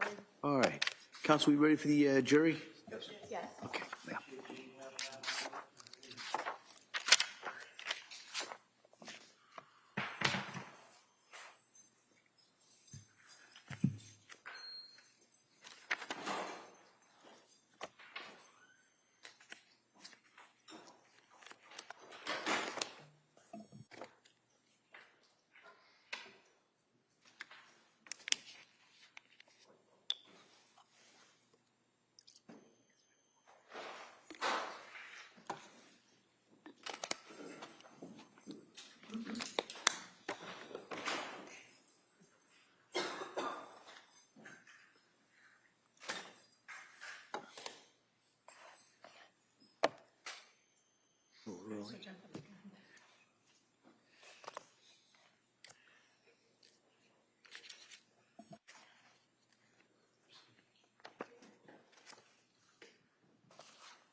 All rise, please, Jurors entering.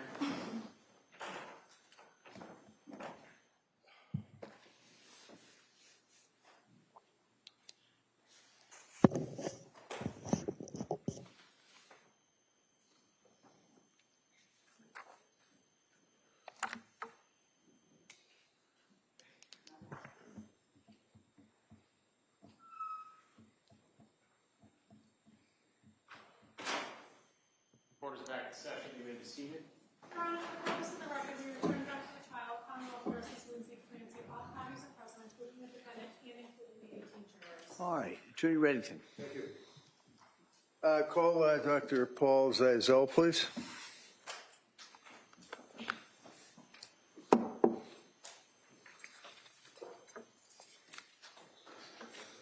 What happened is you solemnly swear that the testimony you gave you should get to the court and the jury, and the matter not having between the Commonwealth and the defendant shall be the truth, the whole truth, and nothing but the truth, so help you God. Thank you, sir. You may have a seat. All right. Good afternoon, Doctor. Good afternoon, Your Honor. All right, Mr. Reddington. Thank you, Judge. Afternoon. Tell us your name and spell your last name for the record, please. Good afternoon. Paul Zeisel, Z-E-I-Z-E-L. And what do you do for work, sir? I'm a clinical and forensic psychologist. And briefly, what's the difference between a psychiatrist and a psychologist? A psychiatrist goes to 4 years of medical school and does a residency in a specific field in medicine.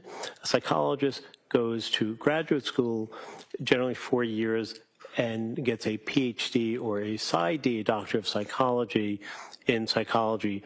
The difference in terms of clinical practice, psychologists are trained very extensively in counseling, testing, interpretation of testing, and that then continues to various treatment modalities, working with children, adolescents, couples, families, and it can extend beyond that. Neuropsych testing, issues of guardianship, child custody cases, and there are many variants in that. So psychologists are in the domain of treatment, testing, and evaluation of mental health conditions.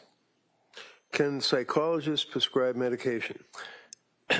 Generally, no, but the Department of Defense will allow psychologists in the military and overseas to sometimes prescribe medication, but 99% of psychologists do not have prescription privileges. As far as the testing that you referenced, what is it you referring to regarding testing? So there's testing across various domains. If a person comes in with, let's say, concerns about intellectual functioning for a child, they would have a perhaps school psychologist or educational psychologist who would do testing on cognitive levels of functioning, or neuropsych testing, or testing that deals with issues of ADD, attention deficit disorder, or ADHD, attention deficit hyperactivity disorder. There's other testing that would include, for example, forensic testing. That's the integration of mental health and the law. That requires a psychologist to know about the different types of forensic testing issues that might be there. So this would often be things that would be pertaining to deception, malingering, personality assessment, and sometimes sociopathy, or what's known in the DSM-5-TR, which you've heard about, antisocial personality disorder. In addition, as I briefly mentioned, guardianship, conservatorship, custody issues with parenting, risk assessments for certain jobs that individuals might have, working for government and top secret positions, police officers, military as well. So, for example, some of the testing, what is the MMPI? So, yes, it's called the Minnesota Multiphasic Personality Inventory, and there are various iterations. There's MMPI 3, there's the RF. Some are focused on forensic assessment. It is a test that has been around since the 1940s, that was originally used to determine a sample size of white men going into the military who would be good leaders. Today, the sample is based on a much more diversified population, including women and different racial ethnicities, and it's divided into two parts.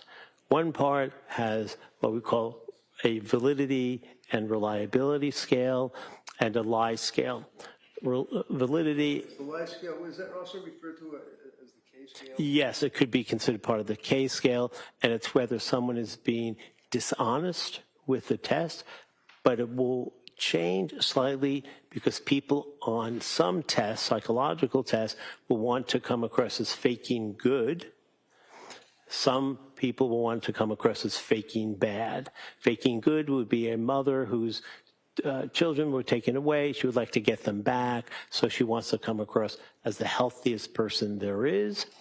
Conversely, faking bad is someone seeking a, let's say, a workman's compensation claim, and they may have a tendency to exaggerate the nature of their injuries. So in this case, for example, forget about workman's comp, let's talk about a murder charge.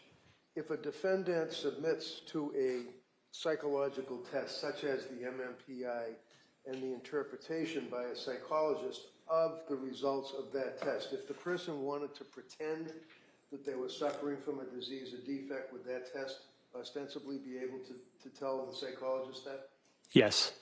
Was it MMPI administered by the government's doctors on this case to Lindsay?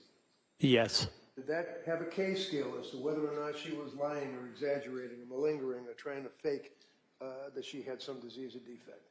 Yes, it had a case. And what were the results of the government's doctors' tests on the Minnesota multiphasic personality as it relates to the K scale?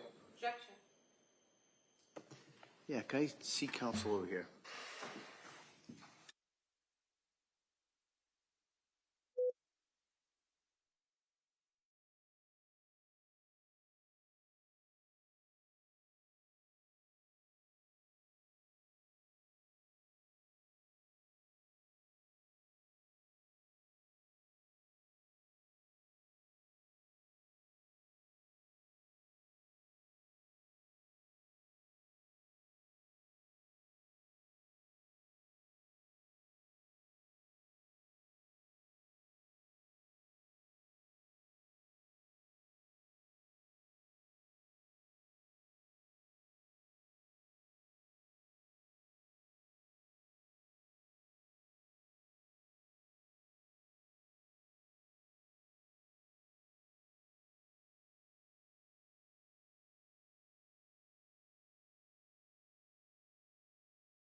So, Doctor, let me just, as we say, lead you a little bit.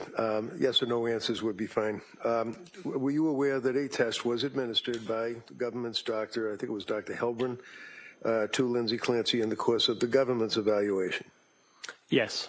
And did you consider the results of and the interpretation of that test as part of your opinion for this jury? Yes.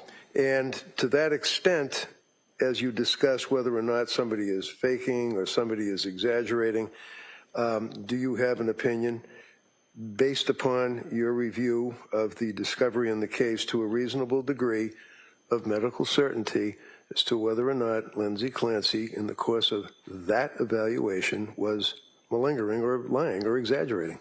Yes, I do. Tell the jury. My opinion in the testing of Ms. Clancy regarding the MMPI was that Objection. Just the doctor, your opinion, doctor. she was not faking. There was no evidence of any malingering. She presented as an honest citizen. Okay. Now, regarding your background, I may have jumped the gun. Tell us briefly what your educational background is. I have a bachelor's degree from Queens College. I have a master's degree from Harvard University and a doctorate in clinical psychology from William James College. And your career spans how many years, sir? I've been licensed for 37 years. And would you consider yourself to be a forensic psychologist? Yes, I do. And as you indicated, that's the interface between medicine and law. Is that correct? Forensic? And mental health and law, yes. Mental health and law, okay. In this case, your experience obviously is something somebody has to evaluate. Can you tell us your history as a psychologist? In other words, your experience that you've had in the field.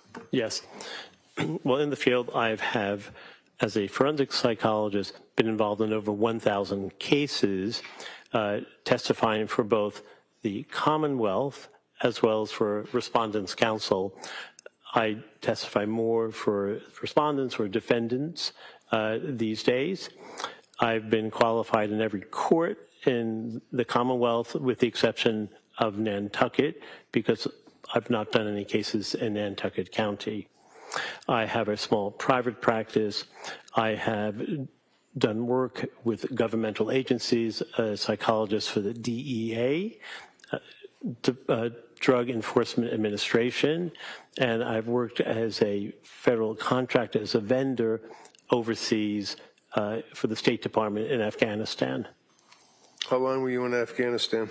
I was in Afghanistan from November 2007 to roughly mid-February 2011. So for that 4-year period while you were in Afghanistan, what was the nature of your work? The nature of my work was basically the equivalent through the military, the analogies with the military as a combat psychologist. I was embedded in the field. I would do evaluations, what we call critical incident debriefings, and when there would be multinational forces, and in Afghanistan it was the ISAF coalition, International Security Assistance Forces. That would be countries that were deployed over there: England, Germany, France, Spain, Italy, Portugal, Romania, Bulgaria, Australia, New Zealand, a total of 38 countries. I could go on, but I'm not going to. And I would be loaned to various countries in different parts of the country to do debriefings after a critical incident, which would be what's called a TIC, T-I-C, Troops in Combat. I'd fly out, usually on a helicopter, do the debriefings of the people who survived those attacks, engaged in those attacks, and ensure that they were stable enough to continue and, if you will, fit for duty. I would also do evaluations on violence assessments, individuals who had problems maintaining their ability to function safely in a war zone where everyone carries at least one weapon, usually two, to ensure that they were able to be healthy for their work. And I would do various types of training and debriefing. I was also loaned out to other governmental agencies the U.S. Marshals, the FBI, the CIA, and with each of those agencies, there would be various issues that were necessary. People getting hurt, people killing individuals who attack them, and when that occurs, as one would imagine, there's great trauma that goes with that, and these people were not necessarily negatively impacted in the moment, but we would make sure that they were healthy enough to continue their work. If need be, if they were psychologically impaired, I would be involved in helping get them sent over back to Europe, to Landstuhl, Germany, sometimes to Dubai, and help with individuals who suffered themselves with issues back from the United States. So I would have to do death notifications with the military. I would help with issues of conflict with other soldiers and contractors and agencies, dealing with all the issues that one might expect could come up in various parts of a war zone. I was often sent to what are called FOBs. Those are forward observation bases, generally about 100 people, more or less, in those bases, multi-international. And I was also sent to COPs, COPs, combat outposts, very remote, in the middle of nowhere, on mountainsides where you walk up goat trails just to get to where your small base is. And the billets were often cots and tents that were erected on rocks and no electricity, quite remote. And I was on many, many dismounted patrols with the belief that having a psychologist or someone psychologically trained to deal with what it's like to be in a war zone would be therapeutic, if not therapeutic, explainable, and helpful. I did many of those events. At some point, did I ask you to become involved to some degree in this case, Doctor? Yes. Can you tell the jury when that was? I received a phone call from Attorney Reddington late in the evening on February 3rd, 2023. It was late because I was already in bed sleeping and the phone rang. It was about 11:30. And without getting into the details, did I advise you that I was representing a young woman by the name of Lindsay Clancy and that she was severely injured and she was in a hospital? Yes. As a result of that, what did you do? That next morning, I went to Brigham and Women's Hospital, went to the front desk where one would normally check in, and there was a woman there who I felt was a volunteer. I explained who I was.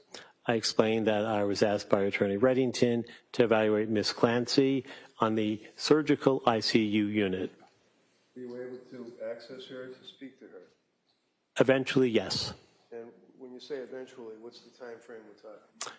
I was initially told I couldn't go. I had to wait 30 minutes. Attorney Reddington called the chief counsel of the hospital to enable me to have access to the unit where Ms. Clancy was staying. When was it that you were able to get into the unit to see her?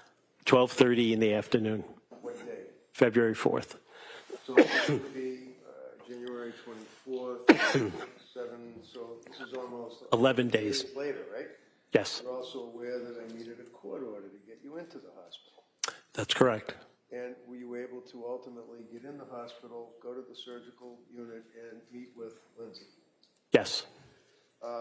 Jurors have had a chance to look at photographs of her laying in the bed with tubes and wires and all of that. Is that what she looked like when you first saw her?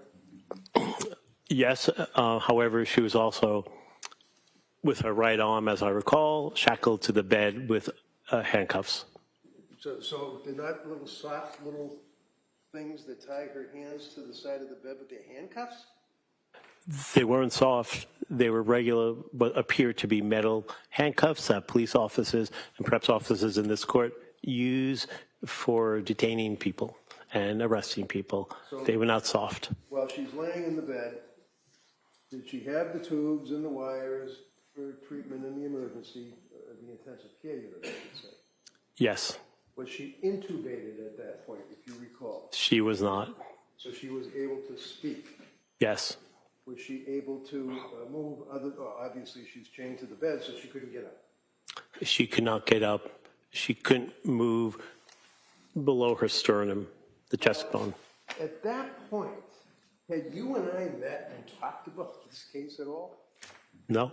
What was the reason I asked you to go to the hospital? You are worried about her mental health, given the significant event that had just taken place a few days earlier. You were concerned that she had absolutely no ability to have visitors. Visitors were not permitted to meet with her, from family members to friends to a priest. No one was able to see her. So as a result of that conversation we had, you went to the hospital, went into her room, and you were able to speak to her. Is that correct? Yes. Can you tell the jurors, if you recall, what type of law enforcement presence? Uniform cops, guns, stuff like that. What did you notice? I noticed literally outside of her hospital room were 2 state troopers in their blue uniforms, sitting each in a chair on either side of the doorway to Ms. Clancy's room, with a nurse sitting in the corner of her room. When you went in to see her on that date, was it your understanding she had recently been extubated? In other words, they removed the tube from her mouth? Yes. And do you recall the conversation that you had with Lindsay at that time? Yes, I did. Tell the jurors what your memory is. The conversation I had with Ms. Clancy at that time was one where I asked if she knew where she was. So I did what's called a mental status exam, a brief mental status exam. It's orientation to time, place, location. She didn't know where she was, wasn't quite sure what time it was. She knew who she was. And she told me that she remembers what happened, but it was very fuzzy and foggy. At the time, she had been on medication for the significant pain post-surgery while in that hospital room. And during the course of that interview with her, did she express any concern to you about her husband, Patrick? Yes, she did. Tell the jurors what she indicated to you. She said, since 11 days prior to my meeting with her, which would have been January 24th, 2023, she had no contact with Patrick. She wanted to know how he was doing. She wanted to know if she could call him and find out where things are with her and with him and how he was faring, and to just speak with him. She expressed concern about her family. Yes, she did. Did she express concern about what had happened? Yes. Did she ask you, or did you offer to her the ability to speak to her husband, Patrick? She asked me if she could use my cell phone to call her husband. Did she do that? Yes, she did. Did you hear the conversation? Yes, I told her we'd call. It would have to be on speakerphone. And tell us about that conversation. So that first phone call, I believe on the 24th, he did not pick up. She left a message. I did not leave a message. We then called back 2 days later on the 6th. And after the 2 days had transpired and the call was made on the 6th, did she have a chance to talk to Patrick? Yes. Were you there? Yes. Was she still chained to the bed? Yes. Were the cops still outside the room? Yes, not in blues. They were in civilian clothing, jeans, flannel shirts. And tell us what she said to Patrick in your presence on the speakerphone at that point. She had told Patrick that she loved him very much. She was unable to express a lot of emotion, but she expressed love for him, and she had said that she heard a male voice ordering her, telling her that she didn't have any choice, but she had to kill her children and then kill herself. Now, doctor, have in mind your background, your career, Did you tell Lindsay Clancy to lie or make that up and pretend that she was hearing voices? No. Did you have any conversation or any suggestions to her at all that she should say she heard voices or anything like that? Absolutely not. Why did you let her call her husband on your cell phone? I let her call her husband out of human compassion. As time went by, did I then, oh, by the way, you've testified for me on other matters, have you not? Yes. We go back about 20 years? Yes. And we socialized together? Yes. So we're friends? Yes. And as you worked on the case, can you tell the jurors what information you had access to that would allow you to continue with your investigation as a psychologist? I had access to her clinical records. Many of that were discussed here. Emergency room records, grand jury minutes. With the longitudinal nature of my evaluation, I had records from Brigham and Women's, South Shore, Spalding Hospital, and most recently, Tewksbury Hospital, which go back to, I believe, March 27th or so, 2023 till today. How many times have you seen Lindsay since that day in January of 24? So I've met with 2023. I've met with Ms. Clancy over 45 times since then, and that was at the writing and the issuance of my report to Attorney Reddington. That was in the middle of June, and I've seen Ms. Clancy since then 20 times probably, or 15, inclusive of being in this courtroom and sometimes meeting with her in the holding unit. And you've had occasion to visit with her in Tewksbury Hospital many of those times, right? Yes. And you've had occasion to visit with her in the lockup to this courthouse, correct? Yes. And she's been treated very well by everybody, the court officers, everybody, is that correct? Objection. All of this. Yeah, sustained. Well, you've had a chance to see her in the lockup, right? Yes. Why would No, overruled. why would you see her in the lockup? I would see Lindsay Clancy in lockup because the nature of presentation in this court has been gut-wrenching for anyone who would be exposed to such horrific Objection and move to strike. It's not responsive to the question. Right. Could I see counsel over here? I'll withdraw it. Let me All right, so that answer, ladies and gentlemen, that answer is stricken. Okay? In Tewksbury Hospital, have you had to see her to evaluate her in addition to your testimony for a juror? Yes. Why? Because the nature of mental health is something that's not a static or what we consider historical piece of information. Static information means a date of birth. That's never going to change. Dynamic issues are things that are subject to change, like the weather, like your health, like your mood. So to do an evaluation for a case that Ms. Clancy's involved in, which is a triple homicide case, requires an examiner to ensure that she's competent to stand trial and that her mental health is stable enough to be able to go forward with court proceedings. Is there an additional component, and has there been an additional component of her suicidal ideation since she's been in custody at Brigham and Women's and then, of course, transferred years ago to Tewksbury? Objection. Approach. Can I see counsel?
So, Doctor, while you're evaluating her, whether it be in Tewksbury or when you're visiting with her here, her present state of mind is always an interest to you. Is that correct? Yes.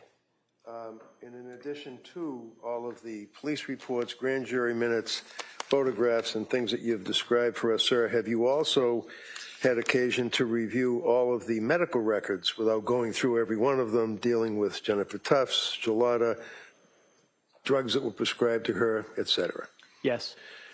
Were you able to take a family history and a school history from Lindsay? Yes. Were you able to take a medical history from Lindsay? Yes. Were you concerned about her status as a woman who had recently had a child, Callan, in the spring of 2022? Yes. And what time frame was it that you were focusing on for purposes of your evaluation as to her mental state after having Callan, when she was postpartum? The time frame started in roughly September 2022 through January 2023. And during that period of time, you were aware that she had certain symptomology. Again, we could go through every single one of them, or we can just say, yes, she did express that she had symptomology. Jury's heard the evidence up to this point. Yes, many times And to did she see other doctors? people. Did she see doctors? Yes, Dr. Tufts? yes. Was that the first time that she was expressing anxiety and her concerns about insomnia, and that she went to see Dr. Tufts and she was prescribed the SSRI? Yes. Okay. July, June, August of 2022. What was her mood at that point? Her mood was waxing and waning at times, but struggling as well in common sense ways, having 3 children, ages 5 and under, not an easy task. So in the fall of 2022, when she went to see Dr. Tufts, that's when she was prescribed the first SSRI. Zoloft, yes. And that would, and again, when she had the second baby, that would be Dawson. Yes. Did she have also indicia, symptomology of anxiety and the symptoms that she had described that she required that she had to be placed on some medication? Yes, she did. What was that medication? I believe that was trazodone, if I'm not mistaken. When she was in nursing school, prior to that, was she placed on medication? Yes, she was. And that was because of public speaking nerves? What was the medication?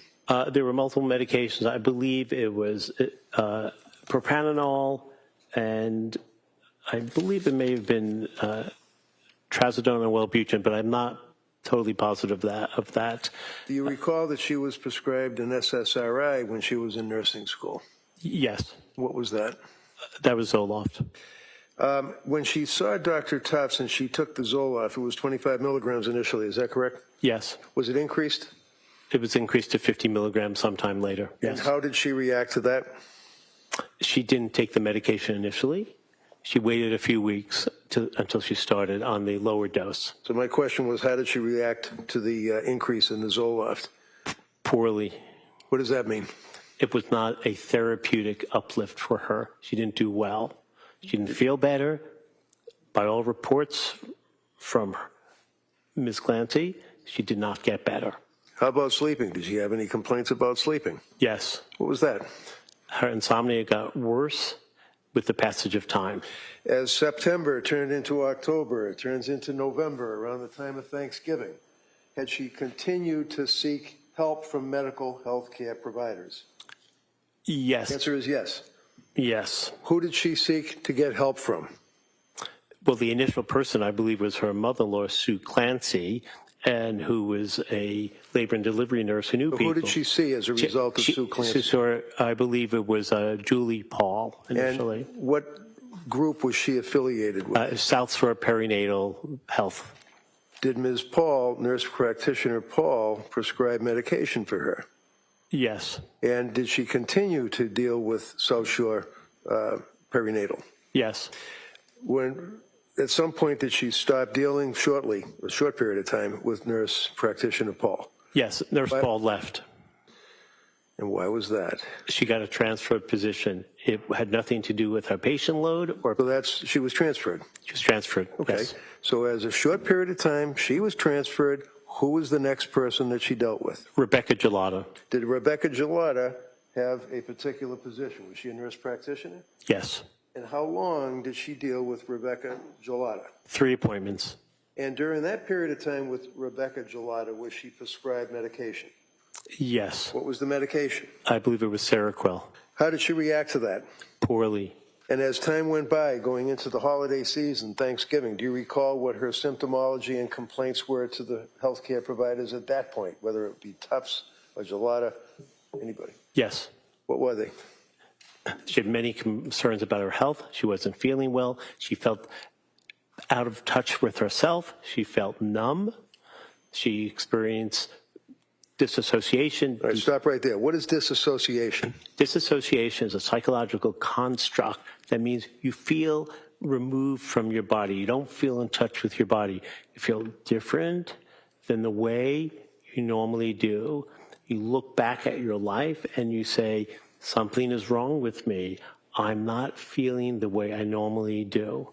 Did she express, for example, when the jurors were looking at the medical records on November 27th of 2022 to nurse practitioner Gelada, that she felt that she was out of her body and that she had a disassociated state? Yes, and that's sometimes known as a depersonalization. You feel removed from your body. You feel removed. You feel as if you are not in your full body. Now, at that time, was she also complaining of other symptoms? And to cut to the chase, was she saying that she could not emote, she couldn't feel love, she couldn't feel happiness, she felt heavy, Yeah. she couldn't walk, she couldn't bathe, she had difficulty relating to people? Is that fair to say? Absolutely. She couldn't get out of the bed. She had total flattened affect. Did she then seek additional help? Yes. Where? She went to the, I believe, the emergency room initially at South Shore to go to Mass General. And did they prescribe additional medication for her? I believe they did, yes. Did she make any expressions to her treating physicians up to this point about what in her opinion, what the medications were doing to her? Yes. What did she say? She said she was in a brain fog. The medications were making things worse. They were not helping. They were not helping her.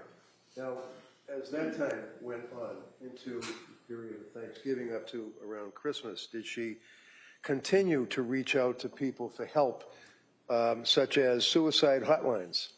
Yes, she reached out to. The answer is yes. Yes. Why did she call a suicide hotline? She was worried about killing herself. And did she get any help from the suicide hotline? She was turned away. How about the second time she called the suicide hotline?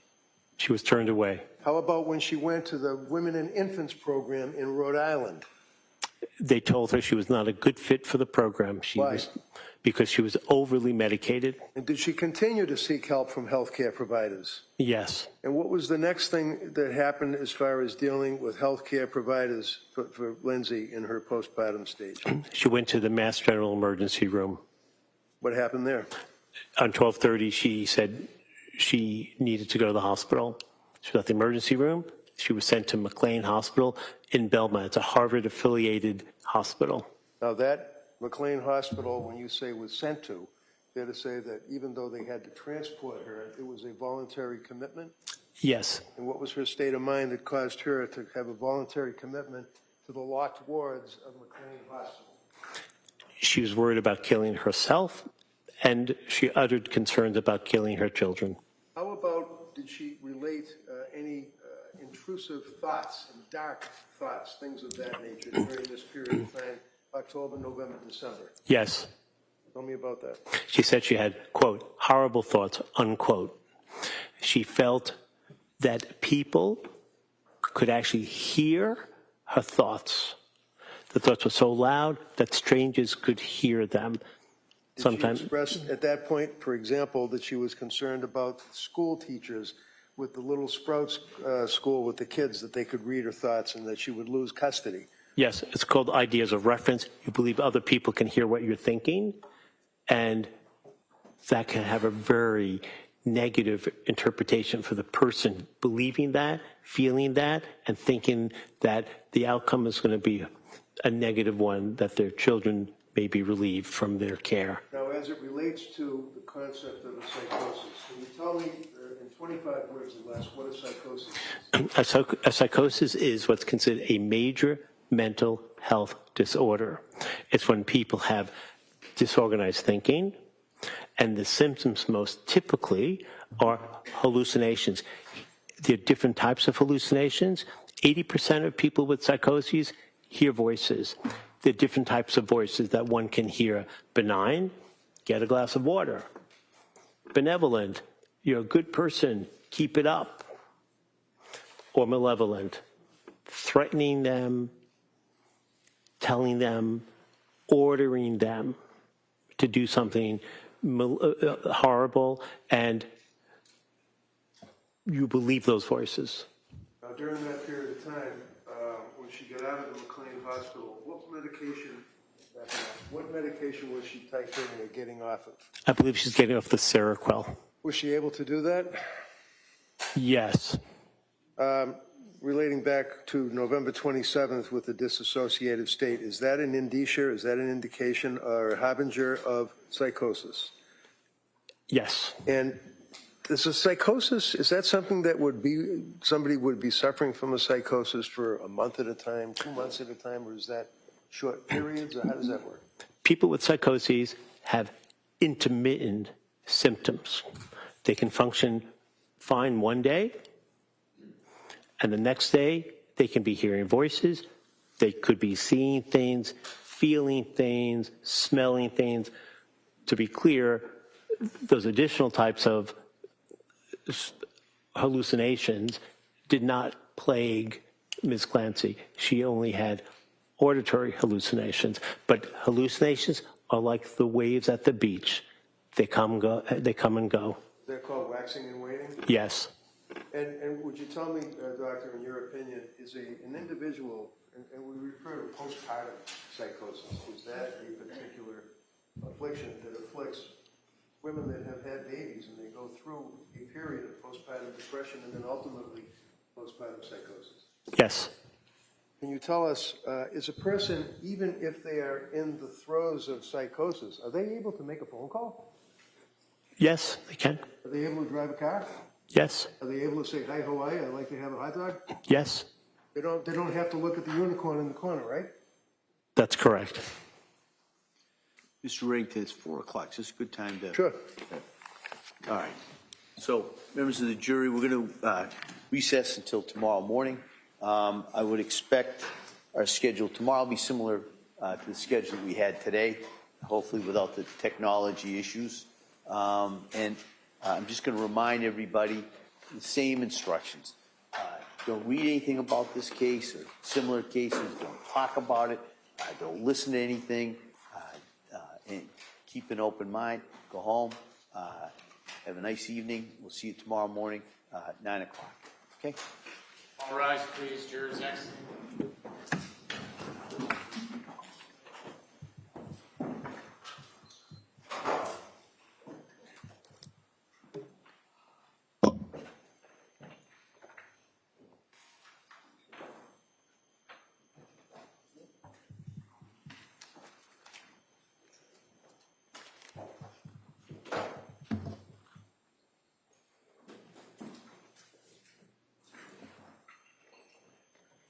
All right, doctor, if you want, you may step down. Thank you. All right. I hesitate to ask, can you approach? All right.